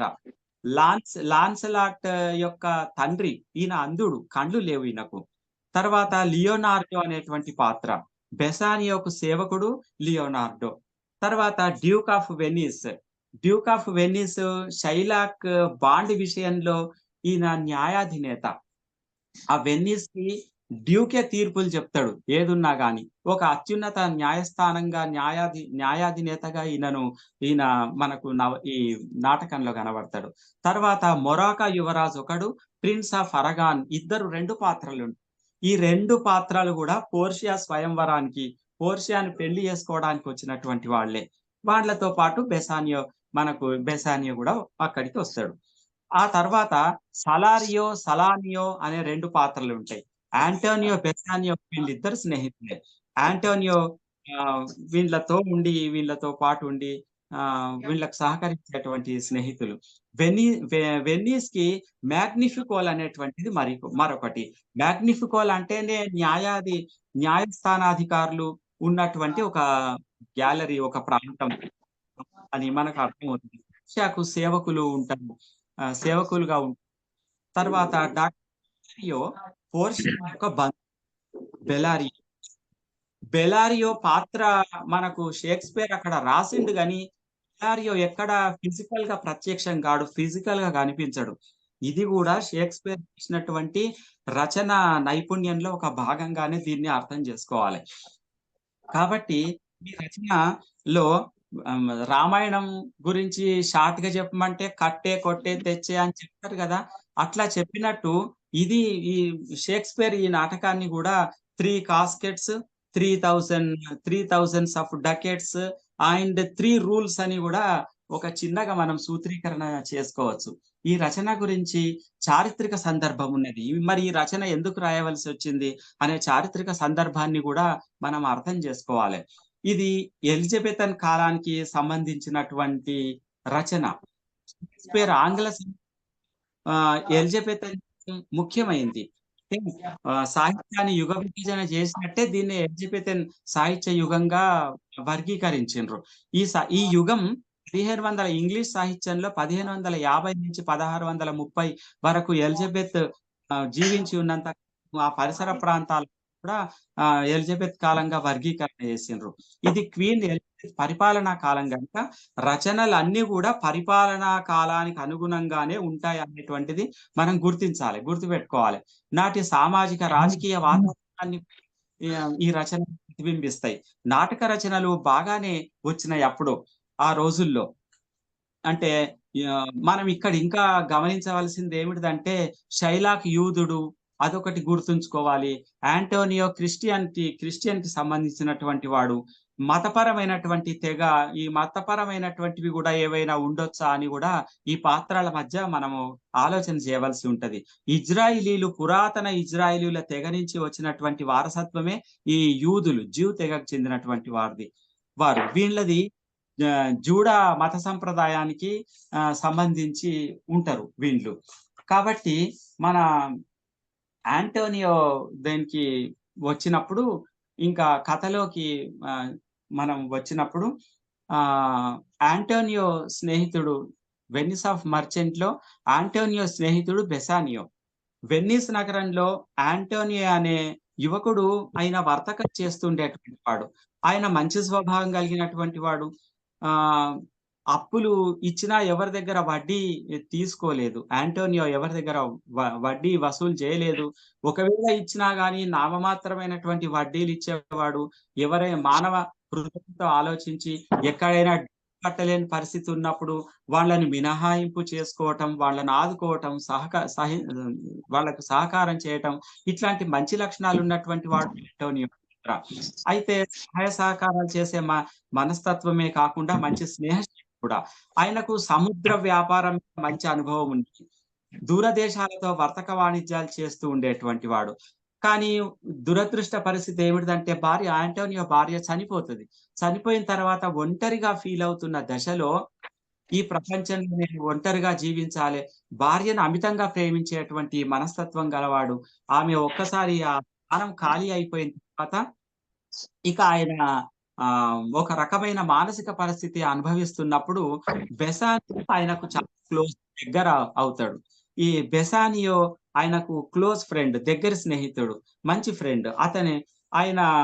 ఆయనకు కూడా స్నేహశీలత్వం ఉంది. బెసానియో కూడా మంచివాడే, నిజాయితీ గలవాడే. కానీ ఆ అవసరం కంటే ఎక్కువ ఖర్చు చేసే మనస్తత్వం కలిగినటువంటి వాడు. అల్లరి చిల్లరి వ్యవహారం లో జోక్యం చేసుకునేటువంటి వాడు. అతడు కూడా ఒక లైఫ్ డిసిప్లిన్ లేకుండా, ఒక క్రమశిక్షణ లేకుండా పెరుగుతున్నటువంటి వాడు. డబ్బు పట్ల క్రమశిక్షణ లేదు. జీవితం పట్ల ఇది జీవితం అంటే ఇంత విలువైంది అని ఆయన తెలుసుకోలేదు అప్పటికి. అట్లాంటి క్యారెక్టర్ బెసానియో క్యారెక్టర్. అతనిది అల్లరి చిల్లర తత్వం అయినప్పటికీ విలాసవంతంగా జీవించాలనే కోరికలు ఆయనకు ఎక్కువగా ఉంటాయి. డబ్బు ఉందా, డబ్బు లేదా అనే విచక్షణ ఆయనకు లేకుండా అప్పులు చేయడం, ఖర్చు పెట్టడమే ఆయన పని. తన వారు, తన అంతేకాకుండా బెసానియోకు ఉన్నటువంటి మంచి లక్షణం ఏమిటంటే తను బాగుండాలి, ఇతరులు కూడా బాగుండాలనేటువంటి మనస్తత్వం ఆయనది. అయితే ఎక్స్ట్రావెగెంట్, అవసరం కన్నా ఎక్కువ ఖర్చు చేసేటువంటి తత్వంతో ఆయన కష్టాల పాలవుతాడు. ఆస్తినే పోగొట్టుకున్న పరిస్థితి ఉన్నది ఆయన. ఇట్లా బెసానియో బెల్మాంట్ నగరంలో ఉండే పోర్షియాను ప్రేమిస్తాడు. పోర్షియా అంటే ఒకసారి చిత్రపటం చూసి ఆమెను చాలా ఇష్టపడతాడు. పోర్షియా చాలా అందమైనటువంటి యువతి, సంపన్నురాలు, మంచి కుటుంబం. పోర్షియాకు కూడా బెసానియో అంటే చాలా ఇష్టమే. పోర్షియాను పెళ్లి చేసుకోవడానికి మరి ఆ ప్రేమ ఉట్టిగా ప్రేమిస్తున్నా అని చెప్పితే సఫలమయ్యేటువంటిది కాదు. ఎందరో రాకుమారులు ఆమెను పెళ్లి చేసుకోవడానికి పోటీ పడుతున్నటువంటి పరిస్థితి ఉన్నది. అయితే పోర్షియా తండ్రి చనిపోయే ముందు ఈమెకు ఇట్లాంటి పరిస్థితి ఉంటుందనే ఊహించి ఈమెకు ఒక స్వయంవరం లాంటిది ఏర్పాటు చేసి, తండ్రి చనిపోయిండు, తండ్రి చెప్పినటువంటి మాటను దాటొద్దు అనేటువంటిది ఒక సెంటిమెంట్. అది కుటుంబ పరంగా గాని, ఆ వెన్నీస్ లో గాని, మరి అందరిలో గాని అదొక సెంటిమెంట్ ఉన్నది. కాబట్టి తండ్రి దాన్ని ఒక స్వయంవరంగా మార్చేశాడు. కాబట్టి బెల్మాంట్ లో పోర్షియా స్వయంవరాన్ని తెలుసుకొని ఈయన బెసానియో బెల్మాంట్ కి వెళ్ళిపోవాలి అనుకుంటాడు. స్వయంవరం జరుగుతుంది, ఆమెను పెళ్లి చేసుకోవాలి. ఒకవేళ ఈయననేమో జులాయి వెధవలాగా తిరుగుతున్నాడు, బజార్ పంటి రోడ్ల పంటి తిరిగేటువంటి వాడు, ఆమెనేమో గొప్ప సంపన్నురాలు. మరి ఒకవేళ పెళ్లి చేసుకోకపోయినప్పటికీ తన హృదయంలో పోర్షియాను చాలా ఇష్టపడుతున్నట్టు, ప్రేమిస్తున్నట్టు, ఈ విషయమైనా నేను పోర్షియాకు తెలియజేయాలి, అందుకోసమైనా నేను బెల్మాంట్కి వెళ్ళాలని ఆయన నిర్ణయించుకుంటాడు. కానీ అప్పటికే జేబులో ఒక్క పైసా లేవు, డబ్బులు లేవు. ఉన్న డబ్బులన్నీ ఖర్చు పెడుతున్నటువంటి పరిస్థితి బెసానియోది. ఆ ఆందోళన పడుతున్నప్పుడు వెన్నిస్ నుంచి పోవడానికి నాకు డబ్బులు కావాలి, ఎట్లా అని ఆలోచన చేస్తున్నప్పుడు ఒక ఆలోచన వచ్చింది. నా అంతరంగిక స్నేహితుడు యాంటోనియో ఉన్నాడు కదా, యాంటోనియో ఏమైనా సహాయం చేయకపోతాడా అని యాంటోనియో దగ్గరకు వస్తాడు బెసానియో. యాంటోనియో, నాకు నా పరిస్థితి ఇది, పోర్షియాను పెళ్లి చేసుకోవాలనుకుంటున్నా, అక్కడ స్వయంవరం జరుగుతుంది, ఈ సమయానికి చేరుకోలేకపోతే ఇక నా జీవితమే వృధా అవుతుంది, ఏదైనా సహాయం చేయమంటాడు, డబ్బు సహాయం చేయమంటాడు. కానీ అనుకోని దురదృష్ట పరిస్థితి ఏమిటంటే ఆ సమయంలో యాంటోనియో దగ్గర డబ్బు లేదు. యాంటోనియో బాధపడతాడు, అయ్యో నేను ఒక క్లోజ్ ఫ్రెండ్ కు నేను అడిగినప్పుడు డబ్బు ఇయ్యలేకపోతే నన్ను ఏమనుకుంటున్నాడో, డబ్బు ఉంచుకొని లేదు ఇస్తులేడని అనుకుంటున్నాడా, నా గురించి ఈయన ఏమనుకుంటాడో, నాకు ప్రాణ స్నేహితుడు కదా, మరి ఎట్లా ఆయన ఏం చేస్తాడంటే స్నేహితుడిని కష్టాల నుంచి గట్టెక్కించటానికి ఎవరైనా డబ్బులు ఇచ్చే వాళ్ళు ఉంటే, మనీ లెండర్స్ ఎవరైనా ఉంటే వాళ్ళ దగ్గరికి పోయి నువ్వు నీకెన్ని డబ్బులు కావాలి అంటాడు. నాకు 3000 ఆఫ్ డకెట్స్ ఆఫ్ మనీ కావాలి అని బెసానియో యాంటోనియో తోటి. యాంటోనియో అంటాడు, ఎవరైనా వడ్డీ వ్యాపారం దగ్గర తీసుకో, నేను నీకు షూరిటీ ఇస్తా. నా ధనం అంతా నేను సముద్రం మీద వెచ్చించిన, సముద్రం అంటే పడవల మీద వ్యాపారానికి వేరే దేశాలకు వెళ్ళటం జరిగింది. సరుకు వేరే దేశాలకు వెళ్ళింది. అది పడవల నిండా ధనాన్ని తీసుకొని వస్తది. చాలా లాభాలు నాకు నమ్మకం ఉన్నది.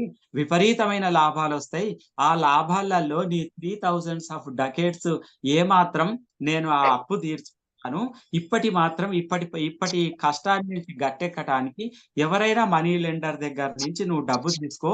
నాకు పడవలు రావడానికి ఒక 2 నెలలు పడతది. 2 నెలల కంటే ఎక్కువ పట్టదు. కాబట్టి నేను మొత్తం డబ్బు తీరుస్తా. నేను షూరిటీగా నేనుంటాను అని చెప్తాడాయన. ఆ తర్వాత బెసానియో ఆనాటికి ప్రముఖ మనీ లెండర్ ఎవరున్నారు అని ఆలోచిస్తే తాకట్టు మీద అప్పులిచ్చేటువంటి ఒక వ్యాపారి షైలాక్ ఉన్నాడు. ఆ షైలాక్ ఉన్నాడు కదా, నేను షైలాక్ దగ్గరికి వెళ్తాను, షైలాక్ నాకు సహాయం చేస్తాడు. ఆయన యాంటోనియో ఉన్నాడు కదా, ఆ 3000 ఆఫ్ డకేట్ ఎంత మాత్రం ఆయన చెల్లించుకుంటాడని చక్కగా బెసానియో షైలాక్ దగ్గరికి వెళ్ళిండు. షైలాక్ ఏమో ఆయన క్యారెక్టరు మనకు షేక్స్పియర్ రచనలో ఆయన క్యారెక్టర్ చాలా గ్రీడీ క్యారెక్టర్. ధనాశాపరుడు, గ్రీడీ, దుర్మార్గమైనటువంటి మనస్తత్వం కలిగినటువంటి వాడు, చాలా జెలసీ గుణం ఉన్నటువంటి వాడు, ద్వేషం ఉన్నటువంటి వాడు, కపట లక్షణాలు ఉన్నటువంటి వాడు, మీదికి ఒక రకంగా చెప్పి తర్వాత లోపల ఒక రకంగా, మనసులో ఒక రకంగా ఉంచుకొని మరొక రకంగా ప్రతీకారం తీర్చుకునే దాహంతో కూడుకుని ఉన్నటువంటి పాత్ర షైలాక్ పాత్ర. బెసానియో షైలాక్ దగ్గరకు వచ్చి డబ్బు కావాలి, నాకు అవసరం ఉన్నదని అంటే షైలాక్ బెసానియోని చూడగానే ఆయనకు ఈక్వేషన్స్ అర్థమైపోతాయి షైలాక్.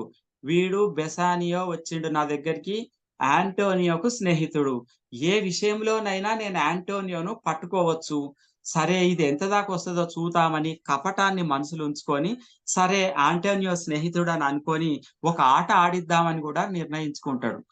బెసానియో నాకు 3000 ఆఫ్ డకేట్స్ కావాలి, నా స్నేహితుడు యాంటోనియో ఆయన సంపద అంతా సముద్రం మీద వ్యాపారం మీద వెచ్చించాడు, పెట్టుబడి పెట్టాడు. ఆయన పడవలు తిరిగి రాగానే ఫుల్ ఆఫ్ వెల్తీతో పడవలు తిరిగి వస్తాయి. వచ్చిన డబ్బును నేను నీకు అప్పు తీరుస్తా. ఆ ధనమంతా 2 నెలలలో ఓడలు వచ్చేస్తాయి, పడవలు వచ్చేస్తాయి, నీ బాకీ నేను తీరుస్తా అని అంటాడు. వెన్నీస్ నగరంలో మంచి పేరున్నటువంటి వాడు యాంటోనియో కాబట్టి ఆయన షూరిటీ పేరు చెప్పంగానే కూడా ఈయన వెంటనే ఒప్పుకుంటాడు. కానీ అసలు డబ్బులు వడ్డీ రూపంలో ఇచ్చి హింసించే గుణము షైలాక్ది. వడ్డీ ఇస్తాడు, ఇచ్చి తాకట్టు మీద వడ్డీలు ఇస్తాడు, ఇచ్చి కూడా వ్యక్తులను బాగా హింసించి పీడించేటువంటి తత్వం షైలాక్ది. అతనిది తప్పు అని యాంటోనియో చాలా సార్లు చెప్పిండు. మనిషిని అట్లా మానసికంగా హింసించొద్దు, శారీరకంగా హింసించొద్దు, కష్టాల్లో ఉంటే ఆదుకోవాలి. ఈ విషయాలు చాలా సార్లు యాంటోనియో షైలాక్ చెప్పి వీలుగాని పరిస్థితిలో ఒకసారి ఆయన దుర్మార్గమైనటువంటి ప్రవర్తనను అసహించుకొని ఒకసారి పబ్లిక్ గా అవమానించాడు కూడా. యాంటోనియో షైలాక్ ను పబ్లిక్ గా అవమానించాడు. ఒకసారి ఆయన మీద ఉమ్మేశాడు కూడా, వచ్చి నీ గుణం మారదు, నువ్వు కుక్క అని తిట్టాడు, కొట్టిండు, తన్నిండు. ఆయన క్రూరమైన పరిస్థితిని చూసి, స్వభావాన్ని చూసి తర్వాత ఆయనతోటి ఎక్కువ సంబంధాలు పెట్టుకోలేదు, మాట్లాడలేదు. నన్ను పబ్లిక్ లా నువ్వు ఇన్సల్ట్ చేసినవని యాంటోనియో మీద పగ పెట్టుకున్నాడు షైలాక్. ఇట్లా షేక్స్పియర్ ట్విస్ట్ చేయడంలో చాలా ఫేమస్. ఆయన చాలా ప్రసిద్ధుడు. చాలా కథను చాలా గొప్పగా ట్విస్ట్ చేసిండు. ప్రతి వాక్యంలో ట్విస్ట్, ప్రతి వాక్యంలో ఇన్నర్ మీనింగ్, ప్రతి వాక్యము మొదలున్నటువంటి ప్రతి వాక్యాలు కూడా నాటకం చివర్లో వాటి ప్రభావం చూపుతుంటాయి, ఆ మాటల ప్రభావం చూపుతుంటాయి. అట్లా రాసినటువంటి శిల్ప నైపుణ్యం కలిగినటువంటి వాడు షేక్స్పియర్. ఈయనకు యాంటోనియోకు షైలాక్ అట్లా విభేదాలు ఉన్నాయి ఈయన ప్లేలో. ఇతడు ఒక గొప్ప అవకాశం వచ్చింది కదా, నేను పగ తీర్చుకుంటా అని డిసైడ్ అవుతాడు షైలాక్. పైకి ఎంత ప్రేమగా నటిస్తూ ఆంటోనియో చాలా మంచివాడు, బెసానియో నువ్వు ఆంటోనియో ఎంత గొప్ప స్నేహితులో నాకు తెలుసు అని చెప్పి వాళ్ళిద్దరు బెసానియో మీద సానుభూతి చూపినట్టే, ఆంటోనియోను ఇష్టపడుతున్నట్టే ప్రేమను నటించిండు. బోలాగుణం ఉన్నవాడు బెసానియో కాబట్టి ఇదంతా యాక్సెప్ట్ చేశాడు, నమ్మిండు ఒక రకంగా. అప్పుగా డబ్బిచ్చే వాళ్ళు సామాన్యంగా షరతులు పెడతారు, అది సహజమే. కానీ ఇక్కడ పెట్టిన ఈ షరతు ఈ నాటకాన్నే మలుపు తిప్పేస్తది. అట్లనే షైలాక్ షరతులు పెడతాడు. పెట్టి గడువులోగా అప్పు తీర్చాలి ఒకటవ షరతు. లేకుంటే ఆంటోనియో ఒకవేళ అప్పు తీర్చకపోతే ఏదైనా ఆస్తి తీసుకోవడమో ఇట్లాంటివి సామాన్యంగా ఉంటాయి. గాని ఈ షైలాక్ ఎంత క్రూరమైనటువంటి స్వభావం గలవాడంటే, ఒకవేళ గడువు లోపల అప్పు తీర్చాలి, గడువు లోపల అప్పు తీర్చలేనటువంటి పరిస్థితిలో ఆంటోనియో మధ్యవర్తిగా ఉంటున్నాడు కాబట్టి ఆంటోనియో శరీర భాగం నుంచి 1 పౌండ్ ఆఫ్ ఫ్లెష్, ఒక 1 పౌండ్ మాంసం ముద్దను కోసుకునే హక్కు, అధికారము, హక్కు నాకు నాకు ఉంటది అని ఒక బాండ్ ప్రిపేర్ చేసిండు. ఆ బాండును ఒప్పుకోమని చెప్తాడు. ఈ బాండును నేను ఒప్పుకోవటం చాలా దుర్మార్గంగా ఉంది, ఇంత దుర్మార్గమైన బాండ్ రాస్తారా ఎవరైనా అని బెసానియో ఆంటోనియో కోసం తల్లడిల్లిపోతాడు. కానీ ఆంటోనియో ఆ అంగీకార పత్రం రాసి ఇవ్వాలి, రాసి ఇస్తేనే నేను నీకు 3000 డకేట్స్ ఆఫ్ మనీ నేను నీకు ఇస్తా అంటాడు. ఇది అమానవీయత, నేను ఒప్పుకోనని బెసానియో అంటాడు. ఈ విషయం ఆంటోనియో తోటి ప్రస్తావించినప్పుడు ఆంటోనియో ఏమంటాడు, ఇట్లా క్రూయల్ బాండ్ తయారు చేసిండు ఒకటి అని బెసానియో ఆంటోనియోతో చెప్పినప్పుడు ఆంటోనియో ఇదంతా ఉత్తుతిదే, ఇది ఒక హాస్యంగా ఉంది, జోకుగా ఉంది, హాస్యం చేస్తున్నట్టుగా ఉంది. ఈ హాస్యం బాండుకి నువ్వు భయపడతావా? నువ్వు నాకు దగ్గర స్నేహితునివి, నీ కోసం నేను నా ప్రాణాలన్నా ఇస్తా, ఏం కాదు. నేను ఎప్పుడో చెప్పిన కదా, ప్రాణ స్నేహితులం కదా మనం, ఈ చిన్న సహకారం చేసుకోకుంటే ఎట్లా? వాడు క్రూయల్ అయితే కానీ వాడిని నేను డబ్బులు అడగాను, కానీ బాండ్ మీద నేను సంతకం పెట్టిస్తా, నువ్వు డబ్బులు తీసుకో. ఎవరైనా 1 పౌండ్ ఆఫ్ చికెన్ కు వాల్యూ ఉంది, 1 పౌండ్ ఆఫ్ మటన్ కు ఏదో వాల్యూ ఉంటది, కానీ మనిషి శరీరంలో ఉన్నటువంటి 1 పౌండ్ ఆఫ్ ఫ్లెష్ కి, మాంసం ముద్దకు ఏం విలువ ఉంటది? అది ఎవరేం చేసుకుంటారు? అది తీసుకొని షైలాక్ ఏం చేసుకుంటాడు? నా మాట విను, అదంతా ఉత్తుత్తి బాండ్, అదంతా హాస్యం కోసం చేస్తున్నట్టున్నాడు, నువ్వు తీసుకో అని చెప్పి ఎంకరేజ్ చేస్తాడు ఆంటోనియో బెసానియోను. ఆ ఎంకరేజ్మెంట్ చేయటమే కొంప మునిగింది లాస్ట్కి వచ్చే వరకు. కానీ ఇది షేక్స్పియర్ రచనా విధానంలో ఉన్నటువంటి ట్విస్ట్. బెసానియో షైలాక్ ఇచ్చిన డబ్బుతో ఇంకా ఆయన దగ్గర నుంచి డబ్బు తీసుకుంటాడు. డబ్బు తీసుకొని ఆంటోనియో అంతా మంచిది అని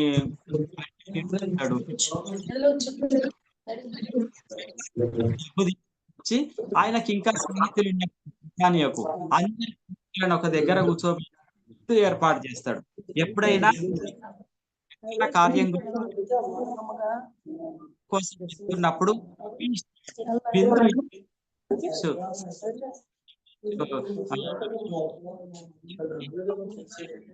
దగ్గర కూడా ఉంది, కూడా ఒక విందు ఏర్పాటు చేస్తాడు. ఆ నువ్వు స్వేచ్ఛగా సంతోషంగా పోర్షియా దగ్గరికి వెళ్ళు, బెల్మాంట్ నగరానికి వెళ్ళు అని ఈయనకు వీడ్కోలు చెప్తారు. ఈయన చక్కగా పోర్షియా దగ్గరికి వస్తాడు. పోర్షియా దగ్గరికి వచ్చే వరకు ఇక్కడ సీన్ కంప్లీట్ గా డిఫరెంట్ ఉంటది. ఇక్కడ పోర్షియాకు స్వయంవరం లాంటిది అక్కడ ఏర్పాట్లు జరిగినాయి, ఒక్కొక్కరు వస్తున్నారు, స్వయంవరం పోటీలో పాల్గొంటున్నారు. ఆ పోటీ ఏమిటిదంటే, పోర్షియా తండ్రి తను చనిపోయే ముందు ఏర్పాటు చేసినారు 3 కాస్కెట్స్ ఏర్పాటు చేసినారు. కాస్కెట్స్ అంటే ఏమిటి? పేటికలు, ఒక డబ్బాలు, ఒక బాక్స్ లాంటివి, దిమ్మెలు. ఈ 3 కాస్కెట్స్ ఏర్పాటు చేసిండు. ఆ పేటికల్లో ఒకటి గోల్డెన్ కాస్కెట్ ఉంది. ఇక్కడ చాలా జాగ్రత్తగా మనము అర్థం చేసుకోవాల్సిన విషయం ఉంది. ఒకటి గోల్డెన్ కాస్కెట్, రెండోది సిల్వర్ కాస్కెట్, మూడోది లెడ్ కాస్కెట్. 3 కాస్కెట్లు ఆయన తండ్రి చనిపోయే ముందు ఏర్పాటు చేసిపోయిండు. మరి వీళ్ళు వాటిలో పోర్షియా చిత్రపటం ఒకటి ఉంటది. ఏదో ఒక దాంట్లో పోర్షియా చిత్రపటం ఉంటది. ఆ చిత్రపటం ఎవరు ఓపెన్ చేస్తే వాళ్ళతో వివాహం జరుగుతది పోర్షియాకు. ఇది షరతు అక్కడ. వాటిలో పోర్షియా చిత్రపటాన్ని తీయడానికి ఎవరెవరో వస్తుంటారు. పోర్షియాను వివాహం ఆడే అతడు తప్పనిసరి కాస్కెట్ ఓపెన్ చేయాలి. ఓపెన్ చేసిన వాళ్ళలో ఇక్కడ మళ్ళా కండిషన్స్ ఉన్నాయి. ఒకటోది ఏమిటంటే చిత్రపటం వస్తే పోర్షియా తోటి వివాహం జరుగుతుంది. పోర్షియా చిత్రపటం వస్తే. లేదా చిత్రపటం రాలేదంటే వాళ్ళు బెల్మాట్ నగరాన్ని విడిచి వెళ్ళిపోవాలి. మళ్ళా ఎప్పుడు పోర్షియా ముఖం చూడొద్దు. ఈ 3 షరతులు ఇక్కడ ఉంటాయి. ఆ షరతుకు ఒప్పుకున్న వాళ్ళే ఇక్కడికి రావాలి. అయితే ఈ విషయం ఎవరికీ చెప్పకూడదు. ఈ పలానా కాస్కెట్ ఓపెన్ చేసినా అందులో ఏం పోర్షియా చిత్రపటం లేదు. కాకపోతే నువ్వు తర్వాత ఓపెన్ చేయి అని ఎవరికి సలహాలు ఇవ్వద్దు. వెనక దారి గుండా వెళ్ళిపోవాలి. వెళ్ళిపోయేటప్పుడు ఆయనకు సెక్యూరిటీ ఉంటది. ఇక్కడ ఎవరికి కనబడకుండా వెళ్ళిపోవాలి. ఎవరైతే మా మందిరంలోకి వచ్చారో వాళ్ళు మాత్రమే, ఆ సమయానికి వచ్చిన వాళ్ళు మాత్రమే ఈ పోటీలో పాల్గొనాలి, స్వయంవరంలో పాల్గొనాలి అనేటువంటివి షరతులు ఉన్నాయి. మళ్ళా బెల్మాంట్ వైపు రావద్దనే కూడా ఒక నియమం ఉన్నది. అట్లా ఎందరో వస్తున్నారు, పోతున్నారు. కొందరైతే కాస్కెట్ ని తాకడానికే భయపడుతున్నారు, ఖాళీగా వెనుకకి వెళ్ళిపోతున్నారు. ఎందుకంటే మళ్ళీ ఎప్పుడు పోర్షియా ముఖం చూడొద్దు, బెల్మాట్ నగరాన్ని విడిచి వెళ్ళిపోవాలి. ఇవన్నీ నగరాన్ని ఇదంతా విడిచిపోయి ఆస్తులను అన్నిటిని వదులుకొని వెళ్ళిపోయి ఎక్కడనో బతకాలంటే ఇబ్బంది అవుతుంది. రాజ్యాలను వదిలిపెట్టుకొని పోవాలి, పరిపాలనను వదిలిపెట్టుకొని పోవలసి వస్తుందని కాస్కెట్స్ ను తాకడానికి కూడా కొందరు ఇష్టపడలేదు. ఈలోగా బెసానియో బెల్మాట్ నగరానికి వచ్చిండని పోర్షియా చెలికత్తెలకు తెలుసుకుంటారు. పోర్షియా చెలికత్తెలు పోర్షియా దగ్గరికి వచ్చి, బెసానియో నువ్వు చాలా ఇష్టపడుతున్నావు కదా, ఆ బెసానియో నగరానికి వచ్చిండు, బెల్మాంట్ నగరానికి వచ్చిండని పోర్షియాకు మెల్లగా చెవులా చెప్తారు. అప్పుడు పోర్షియాలో కలుగుతున్నటువంటి రొమాంటిక్ భావనలను షేక్స్పియర్ అద్భుతంగా వర్ణించిండు.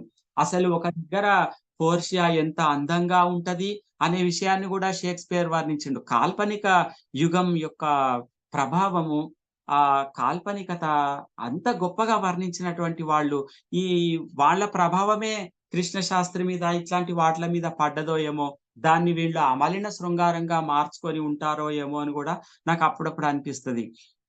ఆయన ఏమని వర్ణిస్తాడంటే షేక్స్పియరు, పోర్షియా అంత అందమైనటువంటి యువతి, మంచు తెర పడుతున్నప్పుడు మంచు తెర వెనుక ఒక అందమైన విగ్రహం ఉంటే ఎట్లా ఉంటదో పోర్షియా అట్లా ఉన్నదని చెప్తాడు. అంతేకాకుండా ఒక సహజమైన ప్రకృతిలో రూపు కట్టుకున్నటువంటి ఒక అందమైన శరీరం అని చెప్తూ, ఆమె శరీర భాగాలను చూసేట పక్షులు ఇవి ఏవో పండ్లని పైన వాళ్తున్నాయట ఆమె శరీరం మీద. ఆమె ఎప్పుడైనా బయటకు వస్తే తోటలో తిరుగుతుంటే పక్షులు ఆమె శరీర భాగాలను చూసి అవి నేచురల్ పండ్లు అనుకొని వస్తున్నాయంటే ఎంత డీప్ దాకా పోయి కాల్పనికంగా ఆయన ఊహ చేశాడో, ఆయనలో ఎంత కాల్పనిక భావాలు ఉన్నాయో షేక్స్పియర్ లో మనకు అర్థమవుతుంది.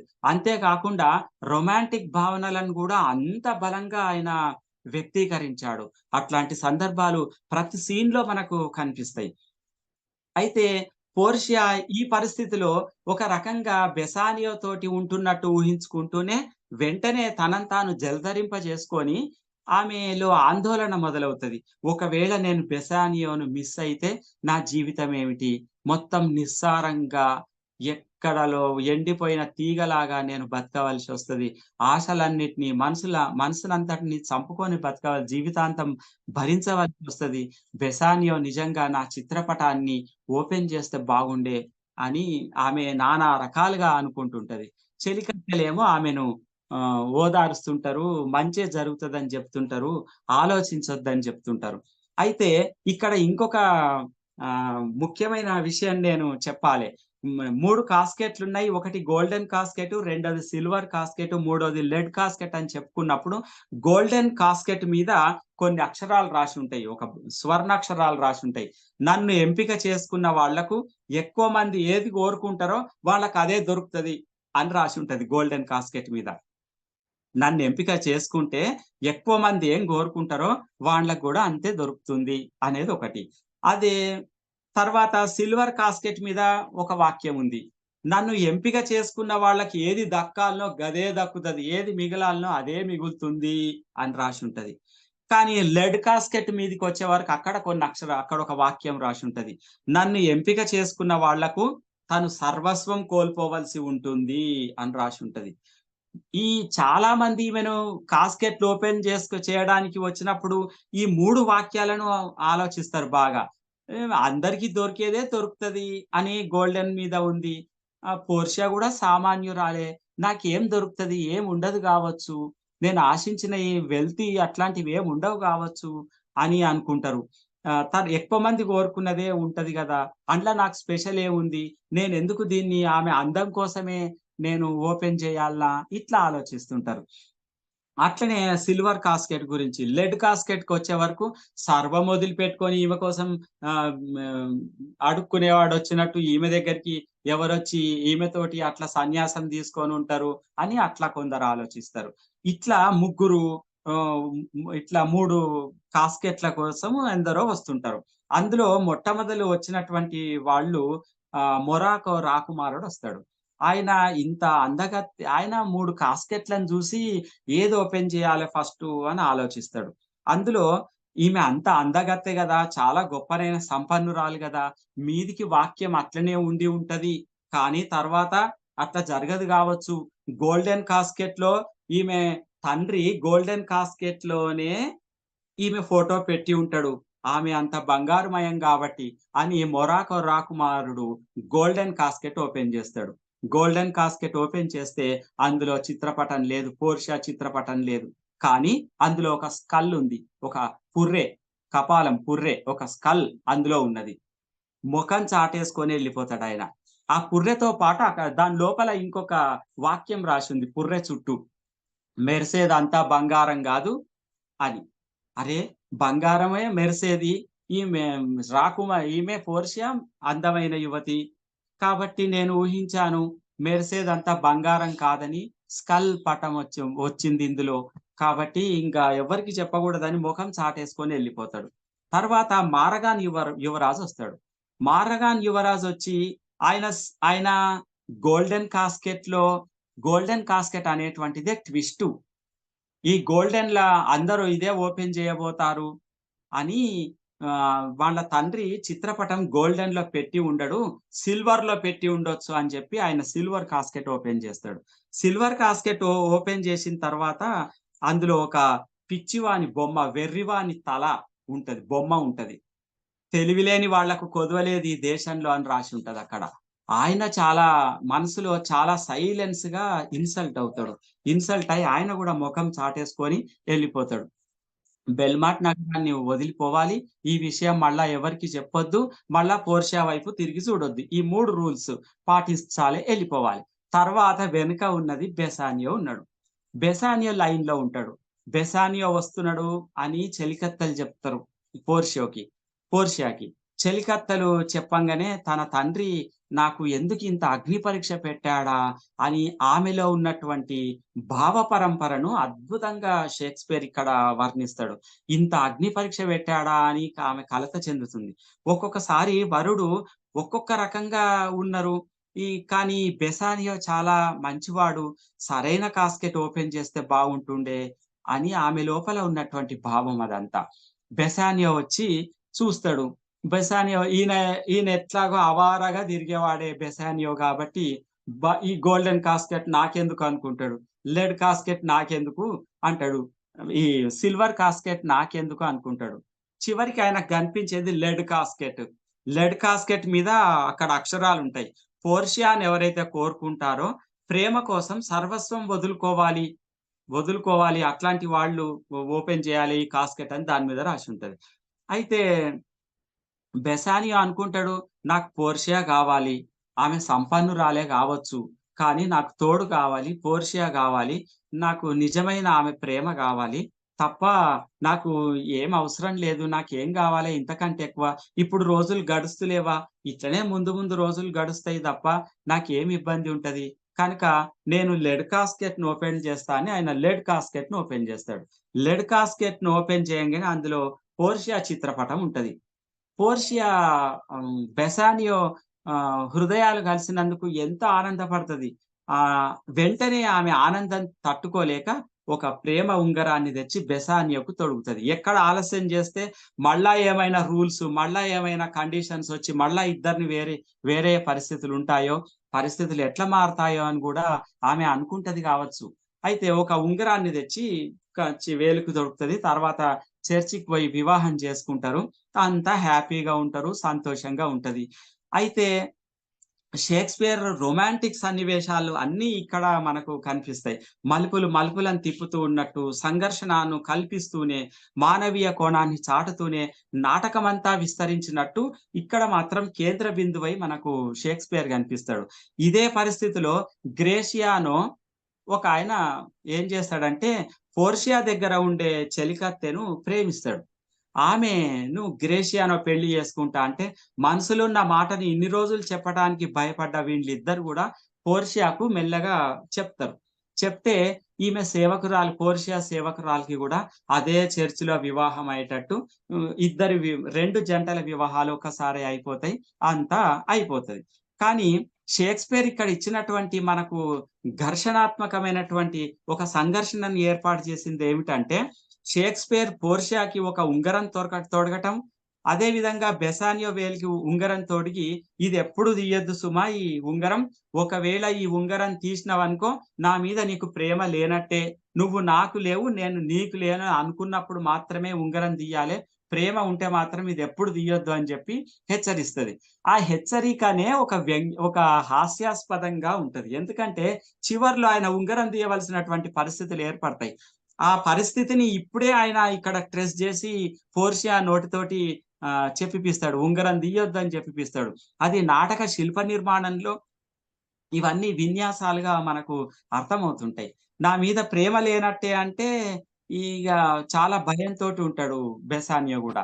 ఇక్కడ ఇంకొక మలుపు తీసుకొచ్చిండు షేక్స్పియర్ ఏమిటంటే, ఆయన షైలాక్ కూతురు జెసికా ఉంటది. ఆ జెసికా, షైలాక్ జ్యూ తెగకు చెందినవాడు, జెసికా కూడా జ్యూ తెగకు చెందినవాడు.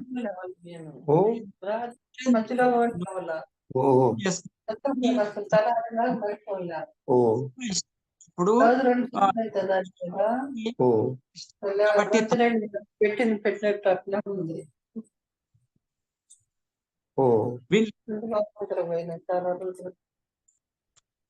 వీళ్ళ పెళ్లికి ఒప్పుకోడు షైలాక్.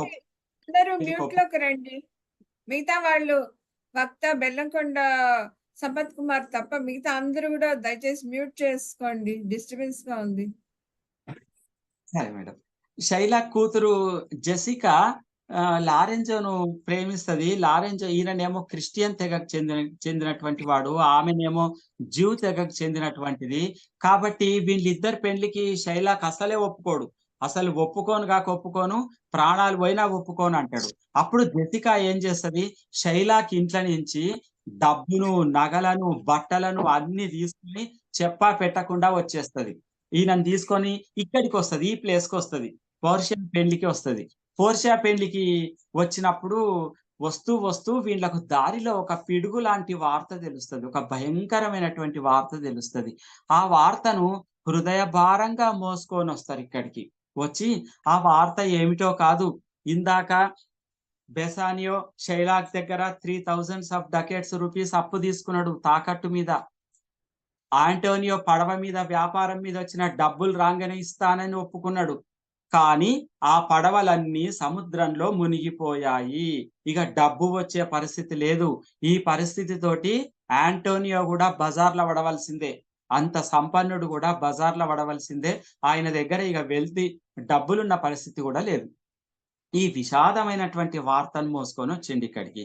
సంపద అంతా సముద్రం పాలైందని బెసానియో అనగానే బెసానియో వెన్నీస్ కు బయలుదేరింది. ఇక పోర్షియాను ఉంచి పోర్షియాకు ఒక విషయం చెప్పి, ఇది పరిస్థితి అంతా ట్విస్ట్ గా మారిపోయింది, నేను 3000 డకెట్స్ తీసుకున్నా, మరి నేను ఇప్పుడు ఏం చేయలేని పరిస్థితి ఉంది, నా ప్రాణ స్నేహితుని దగ్గరికి వెళ్ళాలి, ఆయన కష్టాలలో ఉన్నాడు, నా కష్టాలలో ఆయన ఆదుకున్నప్పుడు ఆయన కష్టంలో కూడా నేను పక్కకు నిలబడకపోతే బాగుండదని చెప్పి ఆమె దగ్గర సెలవు తీసుకొని వెళ్తాడు.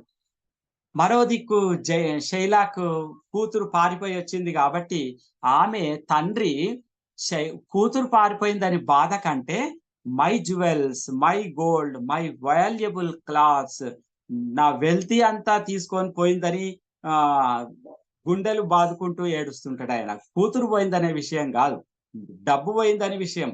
అయితే కూతురుని ఒక క్రూరురాలిగా ఆయన తిడతాడు, అనేక మాటలు తిడతాడు. ఇట్లా తిడుతున్నప్పుడే ఒక మిత్రుడు, దగ్గరి మిత్రుడు వచ్చి, నీకొక విషయం తెలుసా శైల, ఆంటోనియో పడవలన్నీ సముద్రంలో మునిగిపోయినాయట అని అన్నాడు. పోని బిడ్డ పోయినా సరే గాని నాకొక శుభవార్త చెప్పినావు, నాకొక గొప్ప వార్త చెప్పినావు. ఇప్పుడు నేను ఆంటోనియోను ఆడుకునే సమయం నాకు వచ్చింది. ఇప్పుడు ఆంటోనియోను బెసానియోను ఇద్దరిని ఒక ఆట పట్టిస్తా అని శైలాకు వికటంగా నవ్వుతాడు. ఆ నవ్వు చాలా భయంకరమైన వికటమైనటువంటి నవ్వు. ఒకేసారి బిడ్డ ఇంట్లో నుంచి వెళ్ళిపోయిందనే బాధ, రెండోది ఆయన ఇంతకాలము వడ్డీ వ్యాపారం చేసి ఈ వ్యాపారం చేసి సంపాదించిన నగదును, గోల్డ్ను, జ్యువెల్స్, బట్టలు అన్ని తీసుకొని పారిపోయింది. ఇదొక విషాదం. రెండు విషాదాలలోనే ఆయన మునిగిపోయి ఉన్నప్పుడు ఈయనకి ఇది శుభవార్త అయింది ఆంటోనియో. కాబట్టి ఇటు విషాదంలో అటు సంతోషంలో ఆయన మనోభావాలు పిచ్చి పట్టిన వానిలాగా ఉంటాయి. ఆ నగరంలో ఆయన ఒక పిచ్చోడు ఎట్లా మతిస్థిమితం తప్పిన వాడు ఎట్లా జుట్టు వీక్కొని బట్టలు చింపుకొని గోడలు గీక్కుంటూ అరుచుకుంటూ తిరుగుతారో, ఈయన అట్లా వెన్నీస్ నగరం, ఈయన అట్లా ఆ నగరంలో తిరిగిండు, బెల్మార్ట్ లో తిరిగిండని షేక్స్పియర్ ఆయనను అద్భుతమైన చిత్రీకరణ చేసిండు షైలాక్ను. అయితే అదొక రస సన్నివేశం. ఇప్పుడు షైలాక్ ఏం చేశాడు? షైలాక్ ఏం చేయాలి? చక్కగా నాకు న్యాయం కావాలి, పెట్టిన గడువు దాటిపోయింది కాబట్టి నాకు ఇప్పుడు న్యాయం చేయమని చెప్పి ఎవరి దగ్గరికి వెళ్ళాలి? అక్కడ డ్యూక్ ఉంటాడు, డ్యూక్ వెన్నీస్ లో. డ్యూక్ దగ్గరికి వెళ్ళి కేసు ఫైల్ చేసేసిండు. ఆంటోనియో గడువు తప్పాడు కనుక బాండ్ ప్రకారం నాకు ఆంటోనియో శరీరం నుంచి 1 పౌండ్ ఆఫ్ ఫ్లెష్ కోసుకునే రైట్ నాకు ఉంది అంటాడు. అరే నువ్వు, ఇది ఎంత క్రూరమైనటువంటి! డ్యూకు ఒకటేసారి స్పందిస్తాడు. ఎంత క్రూరమైనటువంటి బాండ్ రాశావు షైలాక్, ఒక మనిషిని అట్లా కోయడం అనేటువంటిది, నువ్వు ఇప్పుడు ఇట్లా చేస్తే నీ తీర్పు నేను ఇస్తే కోసుకోవచ్చు, నీకు ఆంటోనియో శరీర భాగం నుంచి ఒక 1 పౌండ్ ఆఫ్ ఫ్లెష్ కోసుకునే అధికారం నీకున్నదని నేను నీకు తీర్పిస్తే వచ్చే జనరేషన్ లో నెక్స్ట్ ప్రజలకు కూడా ఇట్లాంటి దుర్మార్గమైనటువంటి హింసాత్మకమైనటువంటి తీర్పులు ఇవ్వవలసి వస్తుంది. దీన్ని నువ్వు ఎట్లయినా రద్దు చేసుకోవాలంటే, నో, నేను ఎప్పుడు కూడా రద్దు చేసుకోను, బాండులో ఏది ఉంది అది అమలు చేయి, నువ్వు న్యాయాధినేతవు, అమలు చేయి అని చెప్పి డ్యూక్ అనే వరకు డ్యూక్ అసహాయ పరిస్థితులకు వచ్చేస్తాడు. మాంసం కోసుకోవడం ఏమిటి? సరే, ఎక్కడి నుంచో ఏదో చెయ్యి నుంచో కాళ్ళ నుంచో ఇంత మాంసం ముద్ద కోసుకుంటాడా అంటే అట్లా కాదట. ఆయన హృదయం చీరి హృదయంలో నుంచి గుండె నుంచి ఒక పార్ట్ కోసుకుంటాడట. గుండె నుంచి ఒక పార్ట్ కోసుకున్న తర్వాత మనిషి ఎట్లా బతుకుతాడు? అంతటి దుర్మార్గమైనటువంటి ఆలోచన షైలాక్ది. ఆయన కత్తి నూరుకుంటున్నాడు, సామాగ్రి అంతా తెచ్చుకున్నాడు. ఇంత క్రూరం వద్దని న్యాయ నిపుణులు అక్కడున్న వాళ్ళందరూ చెప్పిండ్రు. ఎవ్వరు చెప్పినా ఆయన అసలే వినా అని చెప్తాడు. ఇంతలో అక్కడికి గ్రేషియానోతో పాటు బెసానియో కూడా విషాదమైనటువంటి హృదయంతో వస్తాడు. షైలాక్ని చాలా బతిమాలుతాడు ఆంటోనియో. అంతకుముందు పోర్షియా ఏం చెప్తుంది? నీ స్నేహితునికి నువ్వు 3000 డకెట్స్ తీసుకున్నావు కదా, నేను 6000 కాదు 9000 9,000 ఆఫ్ డకెట్స్ ఇస్తా, 3 డకెట్స్ నా దగ్గర ఉన్న డబ్బు నేను ఇస్తా అని పోర్షియా చెప్తుంది బెసానియోకు. ఆ డబ్బు తీసుకపో, అక్కడ కట్టేసాయి, 2 కాదు 3 కట్టేసాయి అని చెప్తుంది. బెసానియో అట్లనే అంటాడు, బతిమాలుతాడు షైలాక్ను. షైలాక్, నువ్వు ఇట్లాంటి ద్రోహం చెయ్యొద్దు, నీకు 3 ధనం ఇస్తా అని చెప్తాడు. అయినా కానీ షైలాక్ చాలా అసూయ పడుతున్నాడు. బెసానియో మీద కూడా అసూయ ఏర్పడ్డది. పోర్షియాని పెళ్లి చేసుకున్నాడు, అందమైన యువతిని పెళ్లి చేసుకున్నాడు అని. తర్వాత బాండ్ ప్రకారం ఏముందో అదే నాకు కావాలి, నేను ఎవ్వరి మాటలు వినా అనే వరకు అక్కడ ఉన్న వాళ్ళందరికీ దిగ్భ్రాంతి, సారోఫుల్ సిచ్యువేషన్ అదంతా. షేక్స్పియర్ ని దీన్ని ఎంత ఇంటెలెక్చువల్ గా దీన్ని పాత్రలను తీర్చిదిద్దినటువంటి శిల్పం మనకి ఇక్కడ కనిపిస్తుంది. అయితే అక్కడికి ఇట్లా ఉంటున్నప్పుడు ఒక సీన్ మారిపోతుంది అక్కడ. ఇక అందరూ కూడా డ్యూక్ మీద అసహాయంగా డ్యూక్ వైపు చూస్తున్న సందర్భంలో ఒక యువ న్యాయవాది వస్తుంది అక్కడికి. ఇక్కడ మళ్ళా ట్విస్ట్, మళ్ళా మలుపు ఉంది. తన అనుచరులతో కలిసి వచ్చినప్పుడు యాంటోనియో న్యాయవాదిని నేను మాట్లాడతా అని డ్యూక్ ముందు వాద ప్రతివాదనలు ప్రారంభమైనాయి. కోర్టు అంత నిశ్శబ్దంగా ఉంది. షైలాకును బతిమాలటం కూడా జరిగింది, ఒప్పుకోలేదు. పౌండ్ ఆఫ్ ఫ్లెష్ తీసుకుంటానే చెప్తున్నాడు. అట్లాంటప్పుడు అపరాధంగా 3 అంతలు ఇస్తా అంటే కూడా ఒప్పుకుంటలేడు. ఎంత ఒప్పుకోకపోయే వరకు ఈ యువ న్యాయవాది, సరే డ్యూక్ ప్రభు మీరు చెప్పినట్టు బాండులో ఉన్నట్టు ఆయన 1 పౌండ్ ఆఫ్ ఫ్లెష్ కోసుకోవడానికి పర్మిషన్ ఇవ్వండి, అదే న్యాయం, అంతకంటే ఎక్కువ న్యాయం కనిపిస్తలేదని యువ న్యాయవాది కూడా చెప్తుంది. చెప్పినప్పుడు ఇక అందరు చేతులు ఎత్తేసిండ్రు. ఎట్లా అని యాంటోనియో బాధపడుతున్నప్పుడు బెసానియో పక్కకు నిలబడతాడు. ఇట్లాంటప్పుడు ఈ కొత్తగా వచ్చిన యువ న్యాయవాది మరొక ట్విస్ట్ పెడుతుంది. సరే ఆ బాండ్లో డ్యూక్ ప్రభు ఈయన కత్తి తీసుకొని యాంటోనియో దగ్గరికి పోయి కోసుకోవడానికి దగ్గరికి పోతున్నప్పుడు ఆగుమంటది, ఒక్క నిమిషం ఆగు, 1 పౌండ్ ఆఫ్ ఫ్లెష్ తీసుకుంటా, మాంసం ముద్దను కోసుకుంటా అని బాండులో ఉంది. కానీ డ్యూక్ మహాప్రభువుకు చేసే విన్నపం ఏమిటంటే, ఒక డాక్టర్ని అరేంజ్ చేయండి, ఆ డాక్టర్ వస్తాడు, 1 పౌండ్ ఆఫ్ ఫ్లెష్ తీసుకున్నప్పుడు 1 పౌండ్కి కొంచెం ఎక్కువ కట్టు కావద్దు, కొంచెం తక్కువ కావద్దు. ఎందుకంటే 1 పౌండ్ తీసుకుంటా అన్నప్పుడు 1 పౌండే తీసుకోవాలి. కాబట్టి తూచేట ఆయన ఒకరు ఉండాలి, రెండవది ఒక డాక్టర్ ఉండాలి అంటది. డాక్టర్ ఎందుకు అని డ్యూక్ అడుగుతాడు.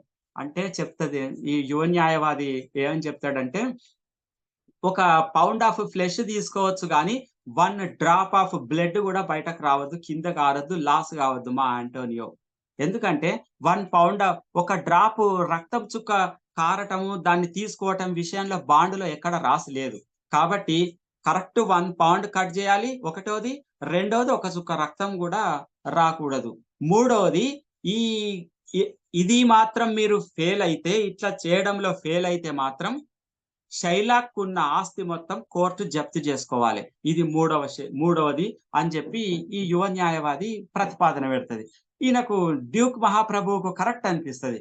కరెక్ట్ అనిపించి సరే దాన్ని అమలు చేస్తాడు. అమలు చేసినప్పుడు ఈయన ముఖం మొత్తం మారిపోతుంది. ఎందుకంటే షైలాక్ ఎంతో పగ తీర్చుకుందామని, యాంటోనియో హృదయాన్ని కోద్దామని ఎంతో ఆశ పెట్టుకొని ఇక్కడ దాకా వచ్చినోడు ఒక్కసారి ఇంత ట్విస్ట్ జరిగింది, భయంకరమైనటువంటి ట్విస్ట్.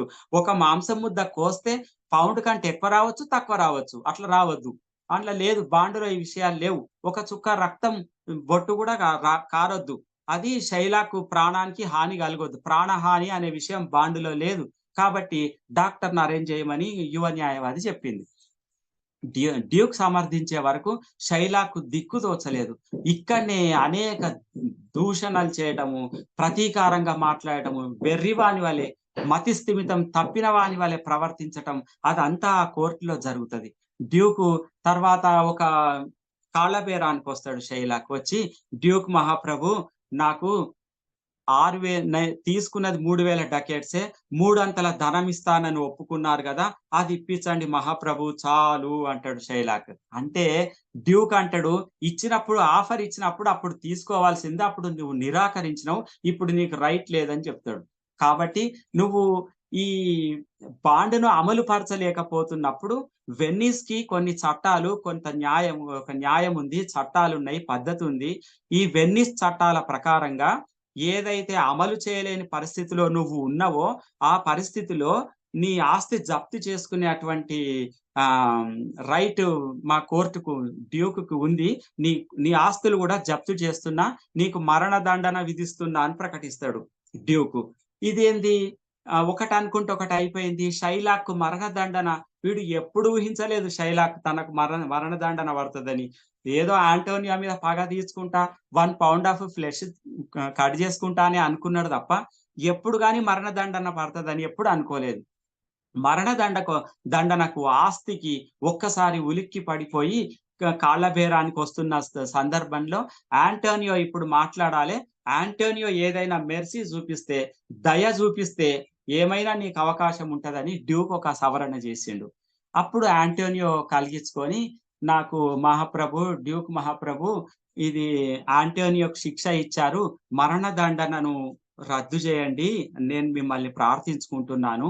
మరొకటి ఏమిటిదంటే, ఆస్తిలో మొత్తము ఆస్తి జప్తు చేసుకోవాలనుకుంటున్నారు, ఆ అంటే ఆస్తిలో ఆంటోనియో వలననే ఆస్తి జప్తి అవుతుంది కాబట్టి సగం ఆస్తి ఆంటోనియోకు, సగం ఆస్తి కోర్టుకు అని చెప్తాడు డ్యూకు.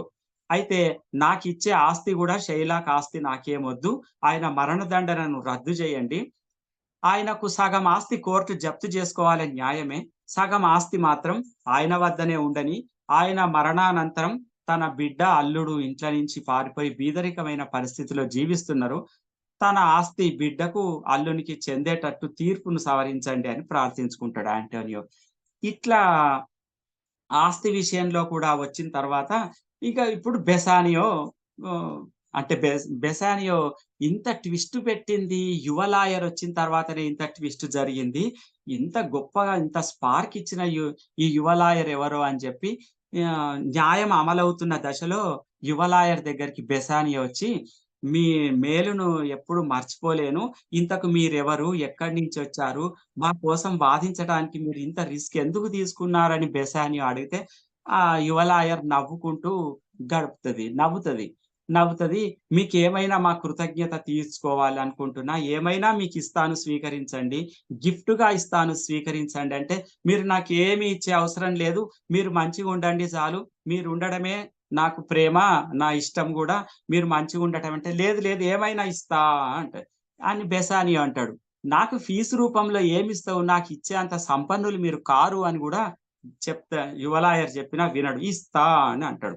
ఏదైనా అడుగు అంటాడు. అడిగితే ఉంగరం మీద కన్ను పడతది యువ లాయర్‌కు. ఆ ఉంగరం తీసి ఇయ్యి అంటది ఒకటే మాట.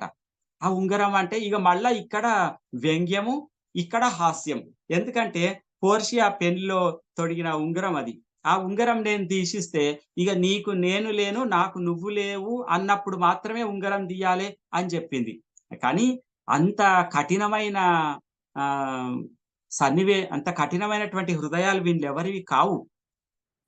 దీన్ని కేవలం హాస్యం కోసం మాత్రమే షేక్స్‌పియర్ కల్పించాడు గానీ, సెంటిమెంట్ కోసం కల్పించినట్టు గూడా ఇక్కడ మనకు అనిపించదు ఒక రకంగా జూస్తే. ఇక వద్దు నేను ఇయ్యలేను అంటే, ఇయ్యాలి అది ఇస్తే ఇయ్యి. మీరందరూ ఇట్లనే స్వార్థపరులు, కృతజ్ఞత లేని వాళ్ళు ఇదంతా అంటుంటది ఆ యువ లాయర్. ఇన్ని మాటలు భరించలేక తల పట్టుకొని ఉంగరం తీసిచ్చేస్తాడు. ఇచ్చేసిన తర్వాత బాధ మొదలవుతది. ఆయన మనసులో కలుగుతున్నటువంటి బాధలన్నీ హాస్యాస్పదంగా నవ్వొస్తుంటాయి మనకు. అట్లా ఇచ్చిన తర్వాత ఇక వీళ్ళు చక్కగా బెల్మాంట్‌కు అక్కడికి వెన్నీస్‌కు ఎళ్ళిపోతారు. వెన్నీస్‌లో బెల్మాంట్‌కెళ్ళిపోతారు. పోర్షియా ఉన్న దగ్గరికెళ్ళిపోతే, పోర్షియా దగ్గరకొచ్చి తెలవనట్టు అసలు ఇదంతా యువ న్యాయవాది ఎవరో గాదు. పోర్షియానే మారువేషం యేసుకొనొచ్చింది. కోర్టులో వాదించింది పోర్షియానే. ఈయనకు బెసానియో గాని, ఆంటోనియో గాని గుర్తుపట్టలేదు. అయితే పోర్షియా దగ్గరకొచ్చి ఒక యువ లాయర్ వచ్చింది నీకు తెలుసా? ఆంటోనియోను కాపాడింది. ఆమంటే చాలా గొప్ప. ఇట్లా వాదించింది, అట్లా వాదించిందని ఎంతో గొప్పగా చెప్తున్నప్పుడు, సరే అంతా కరెక్టే గాని, నీ చేతికి నేను పెళ్లిలో ఉంగరం తొడిగాను అది తీయమని అంటది ఆమె పోర్షియా. అది ఎక్కడున్నది? ఎక్కడ దాచిపెట్టినవు? ఎవరికిచ్చినవు? నువ్వు మరొక స్త్రీకి ఇచ్చి ఉంటావు. ఎవరి మీదనో మనసు పెట్టుకొని ఉంటావని ఆమె బెసానియోను అంటుంటే, ఈయన మానసిక చిత్రవధ అనుభవిస్తున్నటువంటి పరిస్థితి అంతా హాస్యాస్పదంగా మనకు కనిపిస్తది. ఆఖరుకు కళ్ళకు నీళ్లు పెట్టుకొని దుఃఖిస్తున్న పరిస్థితి, చెయ్యి హద్దు దాటిపోతున్నటువంటి దశలో ఆమె 2 నిమిషాలు లోపలికి పోయినట్టు పోయి మళ్ళా వచ్చి బెసానియో దగ్గర కూర్చొని వేలు తీసుకొని ఉంగరం తొడుగుతది. ఉంగరం తొడిగినప్పుడు అప్పుడు అర్థమవుతది. ఈ ఉంగరం నీ దగ్గరికి వచ్చింది ఎట్లా అంటే, నేనే ఎవరో గాదు వాదించింది. నీ కేసు, నీ మానసిక బాధను తట్టుకోలేక, స్నేహితుని కోసం నువ్వెంత తపన పడుతున్నావో, ఆ తపనను చూడలేక, మీరంతా తల్లడిల్లుతుంటే చూడలేక, నేనే వచ్చి కేసును వాదించానని జెప్తే, ఇగ కథ అంతా చివరికి అయిపోతది. ఇట్లా ఈ కథలో చాలా రొమాంటిక్ సన్నివేశాలున్నాయి. తర్వాత అనేక భావోద్వేగాలు ఒక దగ్గర పండించటంలో షేక్స్‌పియర్ ఎంత సిద్ధహస్తుడో అర్థమవుతది. మనం ఏదైనా ఒక భావాన్ని పట్టుకొని దాని చుట్టూ అల్లుకుంటామో తప్ప, ఏవైనా 2, 3 భావాలను సంఘర్షణాత్మకంగా పెడతామో తప్ప, కానీ షేక్స్‌పియర్ అట్లా చేయలేదు. అనేక విరుద్ధాంశాలను ఒక దగ్గరికి తెచ్చి, అప్పుడే బాధ, అప్పుడే సంతోషం, అప్పుడే విషాదం, అప్పుడే హృదయాన్ని కరిగించేటువంటి తత్వం, అనేక రకమైనటువంటి భావోద్వేగాలను ఒక దగ్గరికి తీసుకొచ్చి పండించటంలో షేక్స్‌పియర్ రచనా విశేషం అంతా అక్కడనే మనకు కనిపిస్తది. మనిషిలో ఒకేసారి ఇక్కడ ఒకటేసారి బాధ కలిగింది, అసహనం కలిగింది, ఆశ్చర్యం కలిగింది బెసానియోకు. ఎట్లా కొట్టుకుంటున్న పరిస్థితిని అక్షరాలలో సాక్షాత్కరింపచేయటం ఒక ఎత్తైతే, దాన్ని తెర మీద చూపించడం, నాటకంగా ప్రదర్శించటం మరొక ఎత్తు. ఇట్లాంటి దాన్ని ఆయన సాధించాడు. రొమాంటిక్ గా బాగా సన్నివేశాలున్నాయి. పోర్షియా అవయవాల్ని పండ్లు అనుకోని పక్షులు వాళ్తున్నట్టు చెప్పే దగ్గర గాని, ఉంగరం అడిగినప్పుడు ఉంగరం ఇచ్చేటప్పుడు రొమాంటిక్ గా ఉన్నటువంటి కామెడీ గాని, ఆంటోనియో క్రిస్టియన్ షైలాక్ జ్యూ తెగకు చెందిన సంఘర్షణ అని చెప్పినప్పుడు గాని, ఇద్దరి మధ్య సంఘర్షణను కావాలనే ఇద్దరి మధ్యన సంఘర్షణను రాసిండని షేక్స్పియర్ మీద ఒక విమర్శ ఉంది. క్రిస్టియన్స్ కి సపోర్ట్ చేశాడు, జ్యూస్ ని వ్యతిరేకించాడనే ఒక విమర్శ కూడా షేక్స్పియర్ మీద ఉంది. దీన్ని ఈ ఎలిజబెథన్ యుగం కాలం నాటి ఈ పరిస్థితిని, జ్యూల మీద ఉన్నటువంటి వ్యతిరేకతను యాంటీ సెమిటిక్ అని అన్నారు. యాంటీ సెమిటిక్ అని విమర్శలో రాశారు. ఈయనలో యాంటీ సెమిటిక్ లక్షణాలు ఉన్నాయి. అందుకే షైలాక్ ను చిత్రవధ చేసినట్టు ఆయనకు నష్టం కలిగేటట్టు ఒక దగ్గరికి వచ్చి నాటకాన్ని ఎండ్ చేశాడని కూడా చెప్పారు. యూదులకు వ్యతిరేకం అంటే జూడాయిజం పై గల వైఖరి ఈయనకి ఇట్లా ఉన్నది అని ఈ నాటకం గురించి హెరాల్డ్ బ్లూమ్ అనే ఒక అతను రాసిండు. షేక్స్పియర్ యొక్క గొప్ప ఆయన ఏం చెప్పి వాళ్ళ విమర్శలో ఎంత హుందాతనం ఉంటుందో కూడా మనం అర్థం చేసుకోవాలి. విమర్శలో హుందాతనం అవసరం. ఆయన హెరాల్డ్ బ్లూమ్ ఒక దగ్గర ఏమంటాడంటే, షేక్స్పియర్ యొక్క ఆయన ఎట్లాంటి వాడంటే గొప్ప వివాదాస్పదమైన హాస్య రచయిత అని చెప్పిండు. వివాదాస్పదమైన వాడట, హాస్య రచయితనట అని ఆయన ఇట్లా ఆయన గురించి చెప్పిండు. ఈ రచనను గుర్తించకుండా ఇంకా ఆ బ్లూమ్ ఏమని చెప్తాడంటే, ఈ రచనను ఇగ్నోర్ చేయాలంటే, ఈ రచనను మేము పట్టించుకోవద్దు, ఈ విమర్శకులు ఎవరు విమర్శించకుండా ఉండాలి, మాట్లాడకుండా నోరు మూసుకొని ఉండాలంటే మేము అయితే బ్లైండ్ గానైనా ఉండాలి, లేదా డమ్ గానన్నా ఉండాలి, లేదా డెఫ్ గానన్నా ఉండాలి. అంత తీవ్రంగా విమర్శించిండు. హుందాతనంగా విమర్శిస్తూనే విమర్శలో అంత తీవ్రత ఉంటదని, విమర్శకు కూడా ఇంగ్లీష్ సాహిత్యంలో ఒక లైన్, ఎంత హుందాతనమైనటువంటి విమర్శ ఉంటుందో కూడా విమర్శ ఇట్లుండాలనే తత్వం కూడా మనం షేక్స్పియర్ చుట్టూ ఉన్న వ్యక్తుల గురించి మనం అర్థం చేసుకుంటాం. ఇట్లా చారిత్రక దశలో వచ్చినటువంటి రచన ఇది. యూదులు ఎదుర్కొంటున్న పరిస్థితుల సందర్భంలో వచ్చినటువంటిది. ఇందులో సాహిత్య పరంగా మనం ఆలోచన చేయాలి. మనము ఇది చారిత్రపరమైనప్పుడు సాహిత్య పరంగా మనం చూస్తే షైలాక్ లో ఉన్నటువంటి క్రుయాలిటీ, మెటీరియలిజం, తర్వాత ఇన్ఫ్లెక్సిబిలిటీ, ర్యూడ్, తర్వాత ఇన్సెన్సిబిలిటీ, డిజానెస్ట్, జెలస్, గ్రీడీనెస్, తర్వాత మిసాజనీ, he was depicted as controlling, dismissive towards his daughter కూడా. కాబట్టి జెసికా పట్ల ఆయన ప్రవర్తన కూడా వ్యతిరేకంగానే ఉన్నది. కనుక యాంటీ సోషల్ గా, రిలీజియస్ గా, తర్వాత మతోన్మాద పరిస్థితులుగా వ్యక్తీకరించినట్టుగా షైలాక్ పాత్రల్లో మనకు కనిపిస్తాయి. డబ్బు కన్నా ప్రేమ ముఖ్యమని తెలుసుకుంటాం. ప్రతీకారం కన్నా దయార్ద్ర హృదయం మంచిదని మనము ఈ నాటకం ద్వారా తెలుసుకుంటాం. ప్రేమ, మానవీయత శాశ్వతమని నాటకం చెప్తది. నాటకీయ సన్నివేశాలు గుర్తుండిపోయే విధంగా రాసిన శైలి ఇందులో ఉంది. తెలుగులో కన్యాశుల్కం అంతే, పాత్రల ద్వారా కథంతా గుర్తు పెట్టుకోగలం. అట్లాంటి శైలికి ఒక పునాది వేసినటువంటి వాళ్ళ వీళ్ళు అని మనకు అర్థమవుతుంది. మర్చెంట్ ఆఫ్ వెనిస్ లో షేక్స్పియర్ ఏది సరైందో ఏది సరిగాదో సూత్రధారి వహించి మాత్రం చెప్పలే, అది మాత్రం పాఠకులకే వదిలిపెట్టిండు. డోంట్ బి మోరన్ అనే సందేశం ఇచ్చిండు. మోరన్ అంటే అదే మూర్ఖంగా ఉండొద్దు, ఏ పరిస్థితిలోనూ మూర్ఖంగా ప్రవర్తించొద్దు, ఒక పరిమితి, ఒక పద్ధతి, ఒక హ్యూమానిటీ ఉంటది అని ఆయన మనకు వెల్లడించాడు. వ్యాపారులు, వ్యాపారవేత్తలు వీళ్ళంతా సముద్ర వ్యాపారాలు అభివృద్ధి చెందుతున్న దశలో, ఆర్థికంగా అభివృద్ధి చెందుతున్న దశలో ఈ నాటకం రాయబడిందని మనం అర్థం చేసుకోవాలి. Shakespeare's plays are known for their rich poetic language కూడా, అంటే హైలీ ఎక్స్ప్రెషన్స్ ఉన్నాయి. He used metaphors, similes and their literary devices. వీటిని లిటరరీ డివైసెస్ గా ఆయన ఉపయోగించుకున్నాడు, మెటాఫర్లు గాని, సిమిలీస్ గాని. తర్వాత the dialogue is often in verse. పద్యాలను తీసుకున్న, డైలాగులను తీసుకున్న పద్య లక్షణాలు అందులో మనకు కనిపిస్తాయి. అనేక సంఘర్షణాత్మకమైనటువంటి ఇది ఉంది. థీమ్ ఉంది, యూనివర్సల్ సిగ్నిఫికెన్స్ ఉంది.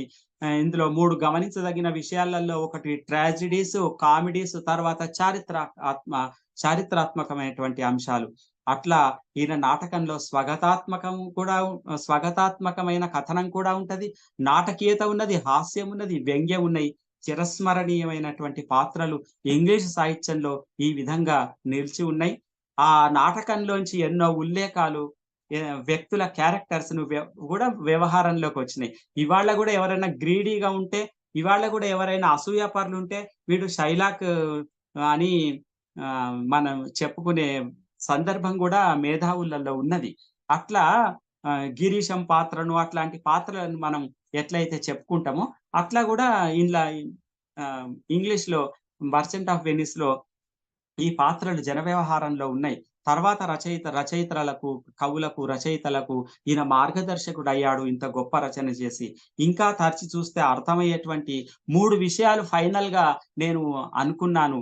ఒకటి, యాంగర్ కిల్స్ అవర్ విజ్డమ్ అనేది మనకు ఒకటి అర్థమవుతుంది. రెండోది, jealous kills our ambition and peace అని కూడా అర్థమవుతుంటది ఈ పాత్రలను చూస్తే. తర్వాత, ఈగో కిల్స్ అవర్ గ్రోత్ అని కూడా నాకు అనిపిస్తూ ఉంటది.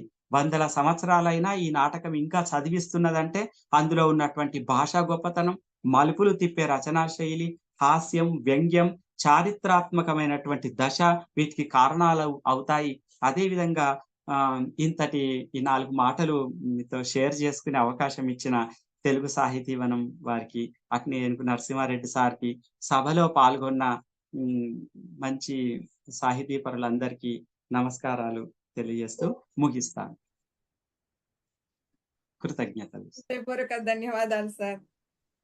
సంపత్ కుమార్ గారి ప్రసంగం పూర్తిగా నేనైతే ఒక్క నిమిషం కూడా నేను వృధా చేయకుండా విన్నాను. అంటే ఎంత బాగుందంటే, అద్భుతంగా ఉంది అనడం కన్నా పూర్తిగా ఇన్వాల్వ్మెంట్ అయి చెప్పారు. ఆ ఇన్వాల్వ్మెంట్ లో సార్ యొక్క పూర్తిగా ఆయన యొక్క టీచింగ్ ఎక్స్పీరియన్స్ అంతా కూడా బాగా తెలుస్తుంది మనకి. ఈ ఒక్క టీచర్లకు మాత్రమే సాధ్యమయ్యడం ఏంటంటే, ఆకట్టుకునే విధంగా చెప్పడం, అర్థవంతంగా చెప్పడం. ఒక స్పీచ్ ని ఆకట్టుకునే విధంగా మాత్రమే చెప్పకుండా అది అర్థవంతంగా అర్థమయ్యే విధంగా చెప్పే ఒక స్కిల్స్ అనేది టీచర్స్ కి మాత్రమే సాధ్యమైన విషయం. దాన్ని పూర్తిగా ఈరోజు నిరూపించారు సంపత్ కుమార్ గారు. తర్వాత ఈ కథలో మనకి ప్రేమ, అత్యాశ, హింస, దయ, ఇంటెలిజెంట్, తెలివి, ఇవన్నీ అన్ని భావాలు కూడా కలగలిపి చెప్పిన రాసిన ఒక అద్భుతమైన కథ. ఈ కథ గురించి నేను ఇలా ఉంది అలా ఉందని కూడా మనం చెప్పాల్సిన అవసరం లేదు, అందరికీ తెలిసిన కథే. కానీ ఇప్పుడు సార్ చెప్పిన విధానం సరికొత్తగా మళ్ళీ మనం స్టార్టింగ్ నుంచి ఆ కథని ఈ రోజే మనం చదువుతున్నట్టుగా చెప్పారు. ధన్యవాదాలు సార్. ఈ కథ గురించి మొదటగా స్పందించవలసిందిగా ఏనుగు నరసింహారెడ్డి సార్ని కోరుతున్నాను. తర్వాత ఓకే, శాంతికృష్ణ గారు, మీరు వద్దంటే కూడా నాకు సంపత్ని ఎందుకు మనము ఎంపిక చేసుకున్నామంటే, సంపత్ శక్తి సామర్థ్యాలు మనకు తెలుసు. ఆయన చెప్పిన విధానంలో మనం పులకించి విన్నాను. నేను ఒక్క అక్షరం కూడా నేను కూడా వదిలిపెట్టలేదు, మొత్తం విన్నాను. అయితే ఈ కథ ద్వారా సరే సంపత్ గురించి ఇంకెన్నిసార్లు అయినా మాట్లాడుకోవచ్చు, కానీ నాకు షేక్స్పియర్ అదేంటి గోల్డ్, సిల్వర్, లెడ్ కాస్కెట్స్ పెట్టిన దాంట్లో ఉన్న పెద్ద ఫిలాసఫీ, ఎంత గ్రేట్ ఫిలాసఫీ ఉంది. సంపత్ చెప్తేనే నాకు అర్థమైంది. నేను ఇదివరకు అక్కడక్కడ కొంత చదివాను కానీ అది అర్థం కాలేదు. ఏంటంటే, నన్ను చేసుకుంటే నీకు నిరాశ, దుఃఖం అవి మాత్రమే మిగులుతాయి అని చెప్పినా ఎవడైతే తనని ఇష్టపడతాడో వాడే నన్ను నిజంగా ప్రేమించాడు అని ఆమె చెప్పదలుచుకుంది, లేదా వాళ్ళ నాన్న చెప్పదలుచుకున్నాడని ఒక గొప్ప ఫిలాసఫీని. అంటే గోల్డ్ లో అంటే ఒక అదేంటి పూర్యని పెడతాడు, స్కల్ ని పెడతాడు, ఇంకో దాంట్లో ఇంకోటి ఏమో పెడతాడు. ఇందులో మాత్రమే అట్లాంటి మాటలున్నా ఎవడైతే ఓపెన్ చేస్తాడో వాడికి పోర్షియా కనిపిస్తుంది. చాలా గొప్ప గ్రేట్ ఫిలాసఫీ.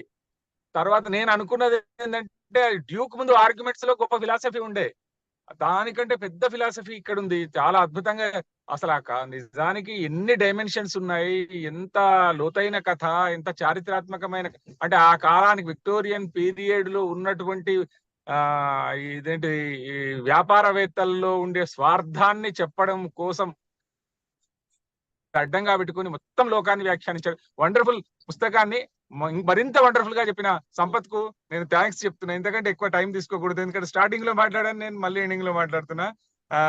నేను మనం అనుకున్న లక్ష్యం నెరవేరుతుంది శాంతికృష్ణ గారు. గొప్ప పుస్తకం, గొప్ప గొప్ప వక్త. Thank you. ధన్యవాదాలు sir. Thank you so much. ఇంకా ఆడియన్స్ లో ఎవరైనా కూడా మీ మ్యూట్ లో ఉన్నారు కదా, అన్మ్యూట్ చేసుకొని ఈ ఈ ప్రసంగం గురించో ఏదో ఒకటి మీరు ఏం చెప్పాలనుకుంటున్నారో మీ భావాలు చెప్పండి. నేను మాట్లాడొచ్చా అండి? మాట్లాడచ్చు. రత్నం కృష్ణారావు గారు చాలా బ్రహ్మాండంగా చేశారు సార్. మీ కవిత అతిశక్తి ఉన్నప్పటికి కూడా నవరసభరితంగా చాలా వర్ణించారు. అన్ని విషయాలు మాకు చెప్పారు. అయితే ఇది కవిత నిజంగా చూసుకుంటే జూయిష్ వాళ్ళు 0.2% పాపులేషన్ ఉన్నారండి. 0.2. They gut 22% of Nobel prices. ఈనాటికి కూడా మన ఫేస్బుక్ కాదు, గూగుల్ కాదు, ఏది చూసినా సరే బ్లూంబర్గ్, జుగర్ అందరు కూడా జూయిష్ వాళ్ళేనండి, బిలియనర్స్. అంటే వాళ్ళు స్వతహాగా వాళ్ళ శక్తి సామర్థ్యాలు ఉన్నాయి, తెలివితేటలు ఉన్నాయి, ఆర్థికంగా పైకి వచ్చారు. జూలియస్ సీజర్ నుంచి అంతా తరివేశారు వాళ్ళని. ఏం ఉద్యోగం చేయకుండా ఉంటే ఆడు అప్పులు ఇచ్చుకోవడం, మధ్య వ్యవసాయం ఇది వ్యాపారం మాత్రం చేశారండి. అయినప్పటికీ కూడా ఇప్పటికి కూడా అగ్రస్థానం ఉన్నారండి ఎక్కడ చూసినా సరే. అయితే వాళ్ళందరినీ యూరోప్కి, రష్యాకి పంపించారు. వాళ్ళందరూ తేరుకొని వచ్చారు. ఇప్పుడు ఇజ్రాయెల్ వచ్చారు. ఘోరమైన రుణం అవుతుంది. అంటే రుణం అనేది దారుణం, కరుణ ఉండదు. చివరికి మన మరణమో చరణమో అవుతుందండి. మీరు అది చక్కగా చెప్పారు. అది ఆనాటిది కాదు, ఈనాటికి కూడా రైటు. ఈనాటికి వరల్డ్ వార్, ఇజ్రాయెల్ వారు ఏది చూసినా సరే ఇట్ ఈస్ స్టిల్ దేర్. అందువల్ల అంటే మీరు చక్కని సమస్యని తీసుకుని మనోహరంగా వివరించి కవితాశక్తితో అలంకారాలతోటి చెప్పి మా హృదయాన్ని ద్రవించారండి. చాలా ధన్యవాదాలండి. ధన్యవాదాలు కృష్ణారావు గారు. నెక్స్ట్ ఉరిమిళ సునంద మేడం ఉన్నారు, కందుకూరు శ్రీరాములు గారు ఉన్నారు, రమణమూర్తి, రాధిక షూరి, ఎవరైనా కూడా మీరు కొంచెం అన్మ్యూట్ చేసుకొని మీ స్పందనలు తెలియజేయండి. తిక్కా సత్యమూర్తి అందరూ. నమస్కారం అండి. నా పేరు సత్యమూర్తి అండి. సంపత్ కుమార్ గారు ఈ పుస్తకాన్ని ఒక రివ్యూ కింద కాకుండా ఒక దృశ్య కళ్ళకు కట్టినట్టుగా అనిపించింది. దాన్ని చాలా మేము చాలా ఆనందించాము. ఇకపోతే నాకు ఒక చిన్న డౌట్ ఉంది. ఏమిటంటే నేను చదివిన రివ్యూలో శైలాకి క్షమాభిక్ష పెట్టడానికి ఒక కండిషన్ ఏమిటంటే శైలాకు కన్వర్ట్ కావాలి అని ఒక కండిషన్ పెట్టినట్టుగా చదివినట్టు గుర్తు. అది వాస్తవమా? అవును సార్, మర్చిపోయినా నేను. అది కూడా ఉంది. క్రిస్టియన్ లోకి కన్వర్ట్ కావాలని ఆంటోనియో చెప్తాడు చివరికి. అయితే ఆయన అవుతాడు, ఆ నాటకంలో ఉంది, కన్వర్ట్ అవుతాడు, కన్వర్ట్ అయిపోతాడు, షరతులన్నీ ఒప్పుకుంటాడు. ఉంది, ఇది కూడా ఉంది. నేను చెప్పడంలో మర్చిపోయాను సార్. ఈ కండిషన్ వల్ల ఏమనిపించింది అంటే అంతవరకు ఆంటోనియో యొక్క క్యారెక్టర్ ఉదాత్తంగా తీసుకొచ్చి చివరలో మతపరంగా చిత్రించడం, ఆయన యొక్క వ్యక్తిత్వాన్ని చిన్న కించపరిచినట్టుగా నాకు అనిపించింది. దీన్ని బేస్ చేసుకొని బ్లూమ్ అట్లా విమర్శ రాశాడు. ఈయన వివాదాస్పదమైన హాస్య రచయిత అట్లా. కానీ చాలా బాగుందండి. మేము చాలా ఎంజాయ్ చేసాము. మీకు ధన్యవాదాలు. Thank you sir. నమస్కారం. ధన్యవాదాలు తిక్కా సత్యమూర్తి గారు. నెక్స్ట్ ఎవరు? కందుకూరు శ్రీరామ గారు కదా, మాట్లాడండి. నమస్కారం అండి. శాంతికృష్ణ గారు నమస్కారం. అసలు మా బెల్లంకొండ సంపత్ కుమార్ గారు ఒక గంటన్నర అంటే పైగానే అద్భుతమైన ఉపన్యాసం ఇచ్చినందుకు అసలు నాకు ఈ మర్చెంట్ ఆఫ్ వెనిస్ గురించి నిజానికి గతంలో ఏం తెలియదు. అసలు ఇంగ్లీషు బుక్స్ చదవడమే తక్కువ. అందులో షేక్స్పియర్ ఒక రచన, దాన్ని అంత అంటే మొత్తం క్లుప్తంగా కాకుండా చాలా గొప్పగా చెప్పుకుంటూ వచ్చాడు. అది నేను నిజానికి మధ్యలో కొంచెం ఫాలో కాలేదు. అయినా సరే నాకు అర్థమయ్యే కాడికి మాత్రం అసలు ఎంత ఈ వ్యాపారం సంబంధించిన దాన్ని ఎట్లా తీసుకుపోరు ఏంది, ఒక మాంసం అనేది ఒక పౌండ్ మాంసము, అది ఇది మనుషుల మాంసం అది అది దానికి చెప్తుంటే ఆశ్చర్యం వేసింది. అందులో ఒక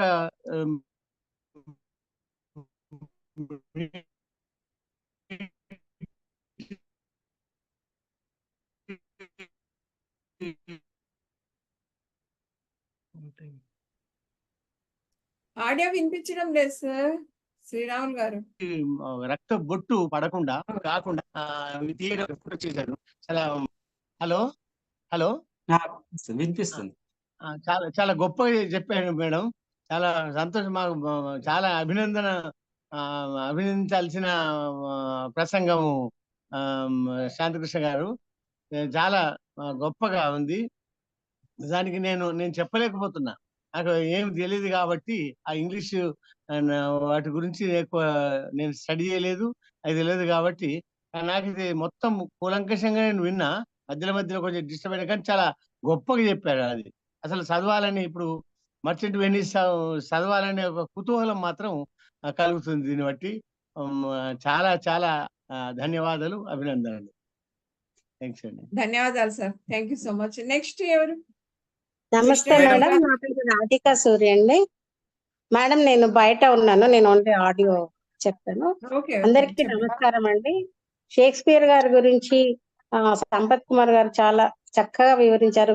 భిన్న కోణాలు, ఆయన రచన నైపుణ్యంలోని విభిన్నమైన కోణాలని అత్యంత ఆసక్తికరంగా విశ్లేషణాత్మకంగా వివరించారు.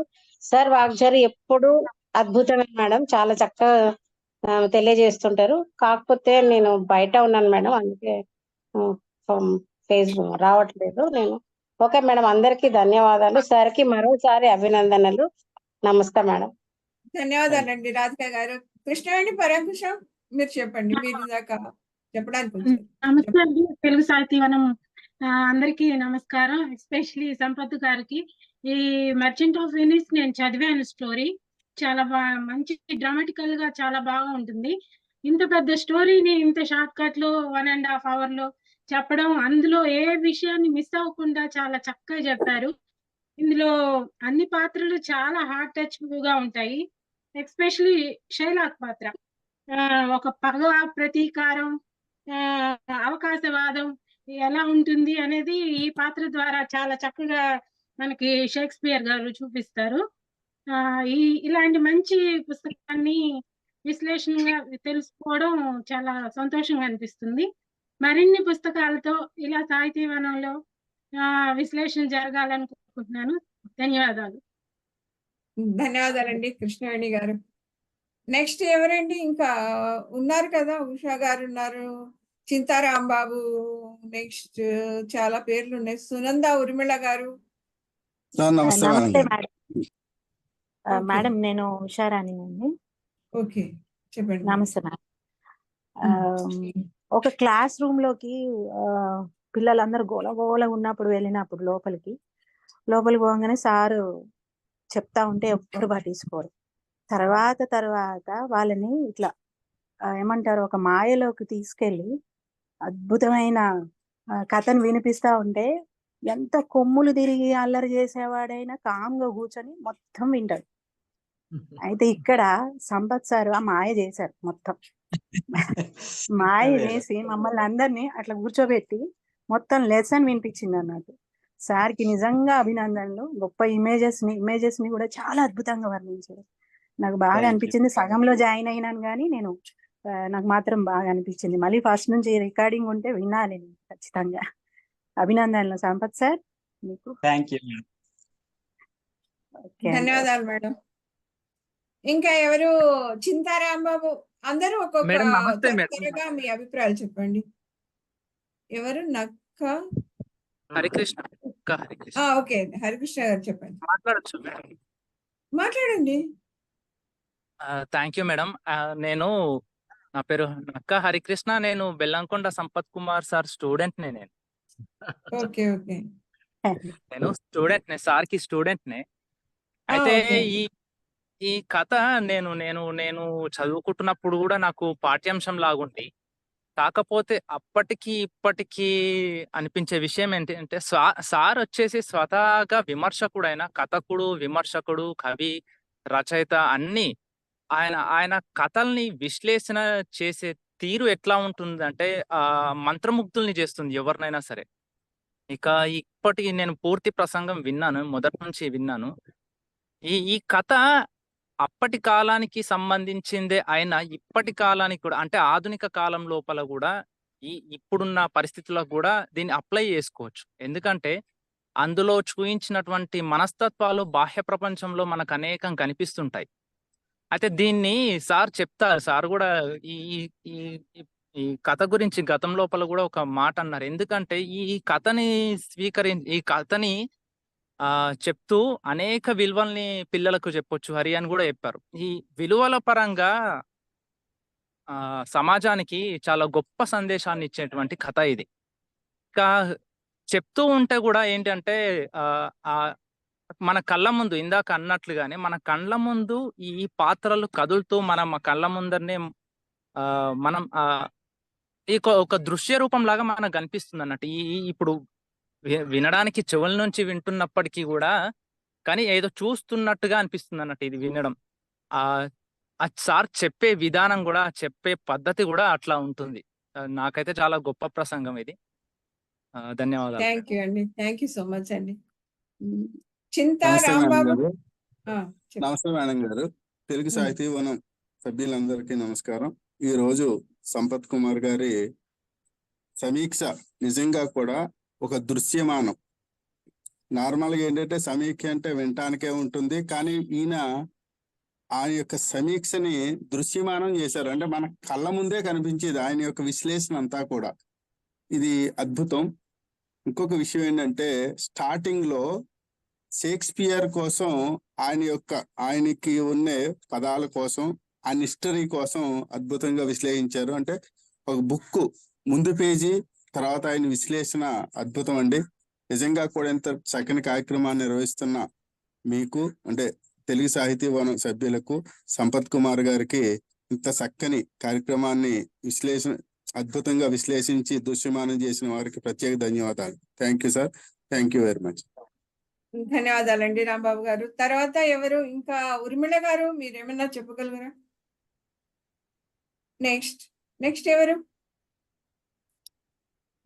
ఇందాక తిక్కా సత్యమూర్తి గారు ఒక మాట అన్నారు కదా, ఇట్లా ఆంటోనియో ఏంటి మతం మార్చుకోమని అన్నాడు, అది నచ్చలేదు అని. అంటే బహుశా అది జరిగిన కాలంలో మతం పైన ఇప్పుడు వచ్చినంత విప్లవం అప్పుడు రాలేదు కదా. అప్పుడు ఆ కాలంలో కాస్త వాళ్ళు మతానికి ఇంపార్టెన్స్ ఇచ్చే రోజులే కదా అది. కాబట్టి వాళ్ళు మతం మార్చుకో అని ఉండవచ్చు. కానీ మనం ఏంటంటే ఇప్పుడు మతానికి, కులానికి ఇంపార్టెన్స్ ఇవ్వం కాబట్టి అది ఏదో మనకి నచ్చని విషయం లాగా అనిపిస్తుంది. ఆ కాలంలో వాళ్ళు మతానికి ఇంపార్టెన్స్ ఇచ్చే రోజులే కదా. మనం అలా భావించుకోవాలి. ఆ కథ గురించి విమర్శలు చేయాలనుకున్నప్పుడు మనము కొంచెం అలా కూడా ఆలోచిస్తే బాగుంటుంది అని అనిపిస్తుంది. అంతే కదండి సార్ సంపత్ కుమార్ గారు? మతం కూడా ఫెనాటిజం కూడా ఉంది మేడం. మతోన్మాదము, మతానికి సంబంధించింది కూడా ఉన్నదని విమర్శ ఉంది. ఉంది. అంటే ఇప్పుడు మనకు అది సింపుల్ విషయంగా మతానికి ఇంపార్టెన్స్ ఇవ్వకూడదు అనుకుంటాం, కానీ అప్పుడు ఆ కాలంలో కాస్త ఇంపార్టెన్స్ ఉన్న రోజులు కాబట్టి వాళ్ళు దానికి ఇంపార్టెన్స్ ఇచ్చి ఉండొచ్చేమో బహుశా. అది ఒక విషయం పాత్ర. చెప్పండి సార్. ఒక విషయం ఏంటంటే ఆల్ 3 రిలీజన్స్, జూయిష్ కానీ, ముస్లిమ్స్ కానీ, క్రిస్టియన్ అందరూ ఒక రిలీజన్ నుంచి వచ్చారు, మోసెస్ రిలీజన్ నుంచి. యాక్చువల్గా జీసస్ క్రైస్ట్ ఎవరు? జూయిష్ అవుతారు. Is a Jewish man, started Christianity. So ఆ మూడు ఒకటే రిలీజన్స్, వేరు కాదు. క్రూసేడ్స్ అయినాయి, వార్స్, ఎన్నో వార్స్ అయినాయి, క్రూసేడ్స్. ఏది క్రిస్టియన్స్ కి ముస్లిమ్స్ కి మధ్యన, జూయిష్ మధ్యన. అందువల్ల ఏంటంటే మతాలకి మధ్యన ఉన్న కలహాలు ఎప్పుడు ఉన్నాయి, ఈనాడు కాదు. అయితే ఇక్కడ ఏమిటంటే అప్పిచ్చి తీసుకున్నాను పిచ్చివాడిగా చేశారు, ఏది చక్రవడ్డీతో. అందువల్ల చాలా చక్కగా చెప్పారు సార్. ఎందుకు నేను ఎప్పుడో చదివాను, కానీ మీరు చెప్పిన తర్వాత అన్ని లైవ్లీ వచ్చినాయి. చాలా బ్రహ్మాండంగా చెప్పారు. కానీ మతాలు మారడం, ధనం మిదం జగత్ అండి. తిరుపతి నంబర్ 1 ప్రథమ స్థానం ధనంలో, 2వ స్థానం ఏంటి వాటికన్, ఇది క్రిస్టియన్. అందువల్ల 3వ స్థానంలో మన ఆయిల్ కంపెనీస్ అని ఉన్నాయి, ముస్లిం కంట్రీస్. సో అందువల్ల ధనం వల్ల అంత రణం వస్తుంది. స్వార్థమే యథార్థం, మనకి నచ్చిన నచ్చకపోయినా. కులమతాలని Thank పేర్లు you. పెడతారు, కానీ అంతరార్థం ఏంటంటే మన స్వార్థమే. థ్యాంక్ యూ అండి. నెక్స్ట్ ఇంకెవరైనా? సునంద ఉర్మిళ గారు. సరే, ఇంకెవరు లేరా? క్లోజ్ చేసేయచ్చా? షైలాక్ పాత్ర గురించి ఒక మాట ఏంటంటే, ఈ ఒక విలనిజాన్ని ఆ కాలంలోనే బలమైన, అంటే ప్రతి నాయకుడు కూడా ఎలా ఉండాలంటే నాయకుడి కన్నా ధీటుగా ఉండే ఒక క్యారెక్టర్ ఉంటేనే ఆ కథ బాగా రక్తి గడుతుంది అనే విషయాన్ని ఆ కాలంలోనే నిరూపించారు. ఆ కాలం అని కూడా అనడానికి లేదు, అంతకుముందు వచ్చిన రామాయణము మహాభారతంలో కూడా విలన్ క్యారెక్టర్ ని గొప్పగా చూపించారు. ప్రతి నాయకుడి క్యారెక్టర్ ఎంత గట్టిగా ఉంటే ఆ కథ పైన మనకు సానుభూతి, క్యారెక్టర్స్ పైన అన్నిటిపైన మనకి సానుభూతి, ప్రేమ అది కలుగుతుంది. ఆ కథ సక్సెస్ అవుతుంది. అది బాగా సక్సెస్ అయ్యారు షైలాక్ పాత్రతో. ఇప్పుడు హిట్లర్ 50 లక్షల మంది జూయిష్ పీపుల్ చంపేశాడు. 50 లక్షల పీపుల్, 5 మిలియన్ పీపుల్. హలో శాంతి ధన్యవాదాలు. ఎవరు? గోపాల్ రెడ్డి గారా? ఎవరు? చెప్పండి సార్, మీరేమైనా స్పందిస్తారా? స్పందించండి. ముఖ్యంగా నాకు ఈ తెలుగు సాహితీ వనం ఈ రోజే మొట్టమొదటి ఈ ఉపన్యాసం, అది కూడా సంపత్ ద్వారానే లింక్ దొరికింది. నా ప్రియమిత్రుడు, చాలా సంతోషంగా ఉంది. చాలా వివరణాత్మకంగా చెప్పడం కూడా జరిగింది. ముఖ్యంగా మనకు మీరు నిర్వహిస్తున్నటువంటి ఈ పాశ్చాత్య సాహిత్యం అందరికీ తెలియడం, కంపారిటివ్ స్టడీ చేసుకోవడానికి చాలా అవకాశం ఏర్పడింది. ఎందుకంటే మనము గ్రీకు సాహిత్యాన్ని, మనకు తెలుగు భారతీయ సాహిత్యాన్ని రెండింటిని కంపేర్ చేసినప్పుడు రామాయణానికి తర్వాత ఇతర పాత్రలకు కూడా మనకు విశేషాలు తెలుసుకుంటాం. అట్లాగే ఈరోజు ఈ కన్యాశుల్కాన్ని, తర్వాత ఈ రోజు చెప్పినటువంటి సంపత్ చెప్పినటువంటి ఈ నాటకానికి షేక్స్పియర్ రచించిన రెండింటికి కూడా పూర్తి సామ్యత, కొన్ని సామెతలు ఉంటాయి, కొన్ని విభేదాలు ఉంటాయి. అయినప్పటికీ కూడా పాశ్చాత్య సాహిత్యం, ప్రపంచ సాహిత్యం తెలుసుకోవడం వల్ల మనకు చాలా విషయాలు తెలుస్తాయి. ఇట్టి సదవకాశాన్ని కల్పించినటువంటి మీకు ధన్యవాదాలు తెలుపుతున్నాను. ముఖ్యంగా మా సంపత్ ఎంత ఎక్స్ప్లెయిన్ చేశారంటే మనకు చేతిలో గోరుముద్దలు తినిపించినట్లుగా అంత బాగా అర్థమైంది. ఆయన వివరణాత్మకమైనటువంటి దృష్టికి చాలా ధన్యవాదాలు తెలుపుతున్నాను. నాకు ఈ అవకాశం ఇచ్చినందుకు సంతోషంగా ఉంది. Thank you sir. Thank you అండి. అసలు స్టార్టింగ్ లో ఈ విశ్వ సాహిత్యం అంటే ఏమో అనుకున్నాను, కానీ మంచి రెస్పాన్స్ వస్తుంది. కొత్త ఒక్కొక్క నెల ఒక్కొక్క పుస్తకాన్ని మనం చదవాలంటే చదవలేకపోవచ్చు. మనకున్న ఈ అనేక రకమైన బాధ్యతలతో మనం అన్ని బుక్స్ చదవలేము. కానీ ఇలాగా ఒక నెలకు ఒక మంచి క్లాసికల్ బుక్స్ గురించి ఇలా తెలుసుకోవడం అనేది నాకైతే చాలా నచ్చింది. ఏనుగు నరసింహారెడ్డి సార్కి ఎంత థ్యాంక్స్ చెప్పినా కూడా తక్కువే అవుతుంది. మంచి ఒక ప్రోగ్రామ్ ని ఇలా డిజైన్ చేయడం. Thank you so much sir. ఇంకా ఎవరైనా మాట్లాడరు అంటే మనం క్లోజ్ చేస్తాం. సార్ ఏనుగు నరసింహారెడ్డి సార్ ఏమైనా చెప్తారా మీరు చివరగా? అన్మ్యూట్ లోకి రండి సార్. మ్యూట్ లో ఉన్నారు మీరు. లేదు అంటే 12 దాటింది, ఇంకా ఇంతకంటే ఎక్కువ డిస్కషన్ అవసరం లేదు. సరే, ఓట్ ఆఫ్ థ్యాంక్స్ చెప్పవలసిందిగా డాక్టర్ కృష్ణారావు రెడ్డి గారు అమెరికాలో ఉంటారు. ప్రముఖ నేత్ర వైద్యులు, తెలుగు సాహితీ వనం యొక్క one of the admin, starting నుంచి ఉంటున్న, నాతో పాటు కలిసి ప్రయాణిస్తున్న అడ్మిన్ సార్ ఇప్పుడు ఓట్ ఆఫ్ థ్యాంక్స్ చెప్తారు. ఈ కార్యక్రమానికి విచ్చేసి మనందరూ ఆనందపరిచిన బెల్లంకొండ సంపత్ గారికి మా హృదయపూర్వక ధన్యవాదాలు సార్. అలాగే ఏనుగు నరసింహారెడ్డి గారు, వారి ప్రముఖులు చక్కగా వర్ణించారు, మా అందరికి చెప్పి మాలో కుతూహలం కలిగిస్తున్నారు. శాంతికృష్ణ గారు చెప్పక్కర్లేదు, వారికి తెలియదు ఏమీ లేదు, సర్వం తెలుసు. ఆమె సరస్వతి, మమ్మల్ని అందరినీ ఆనందించబడుతున్నారు. అందరూ వచ్చి అందరూ పాల్గొన్న వాళ్ళందరికీ నా హృదయపూర్వక ధన్యవాదాలు. ఎందరో మహానుభావులు, వారందరికీ మా వందనాలు. అంతేనండి.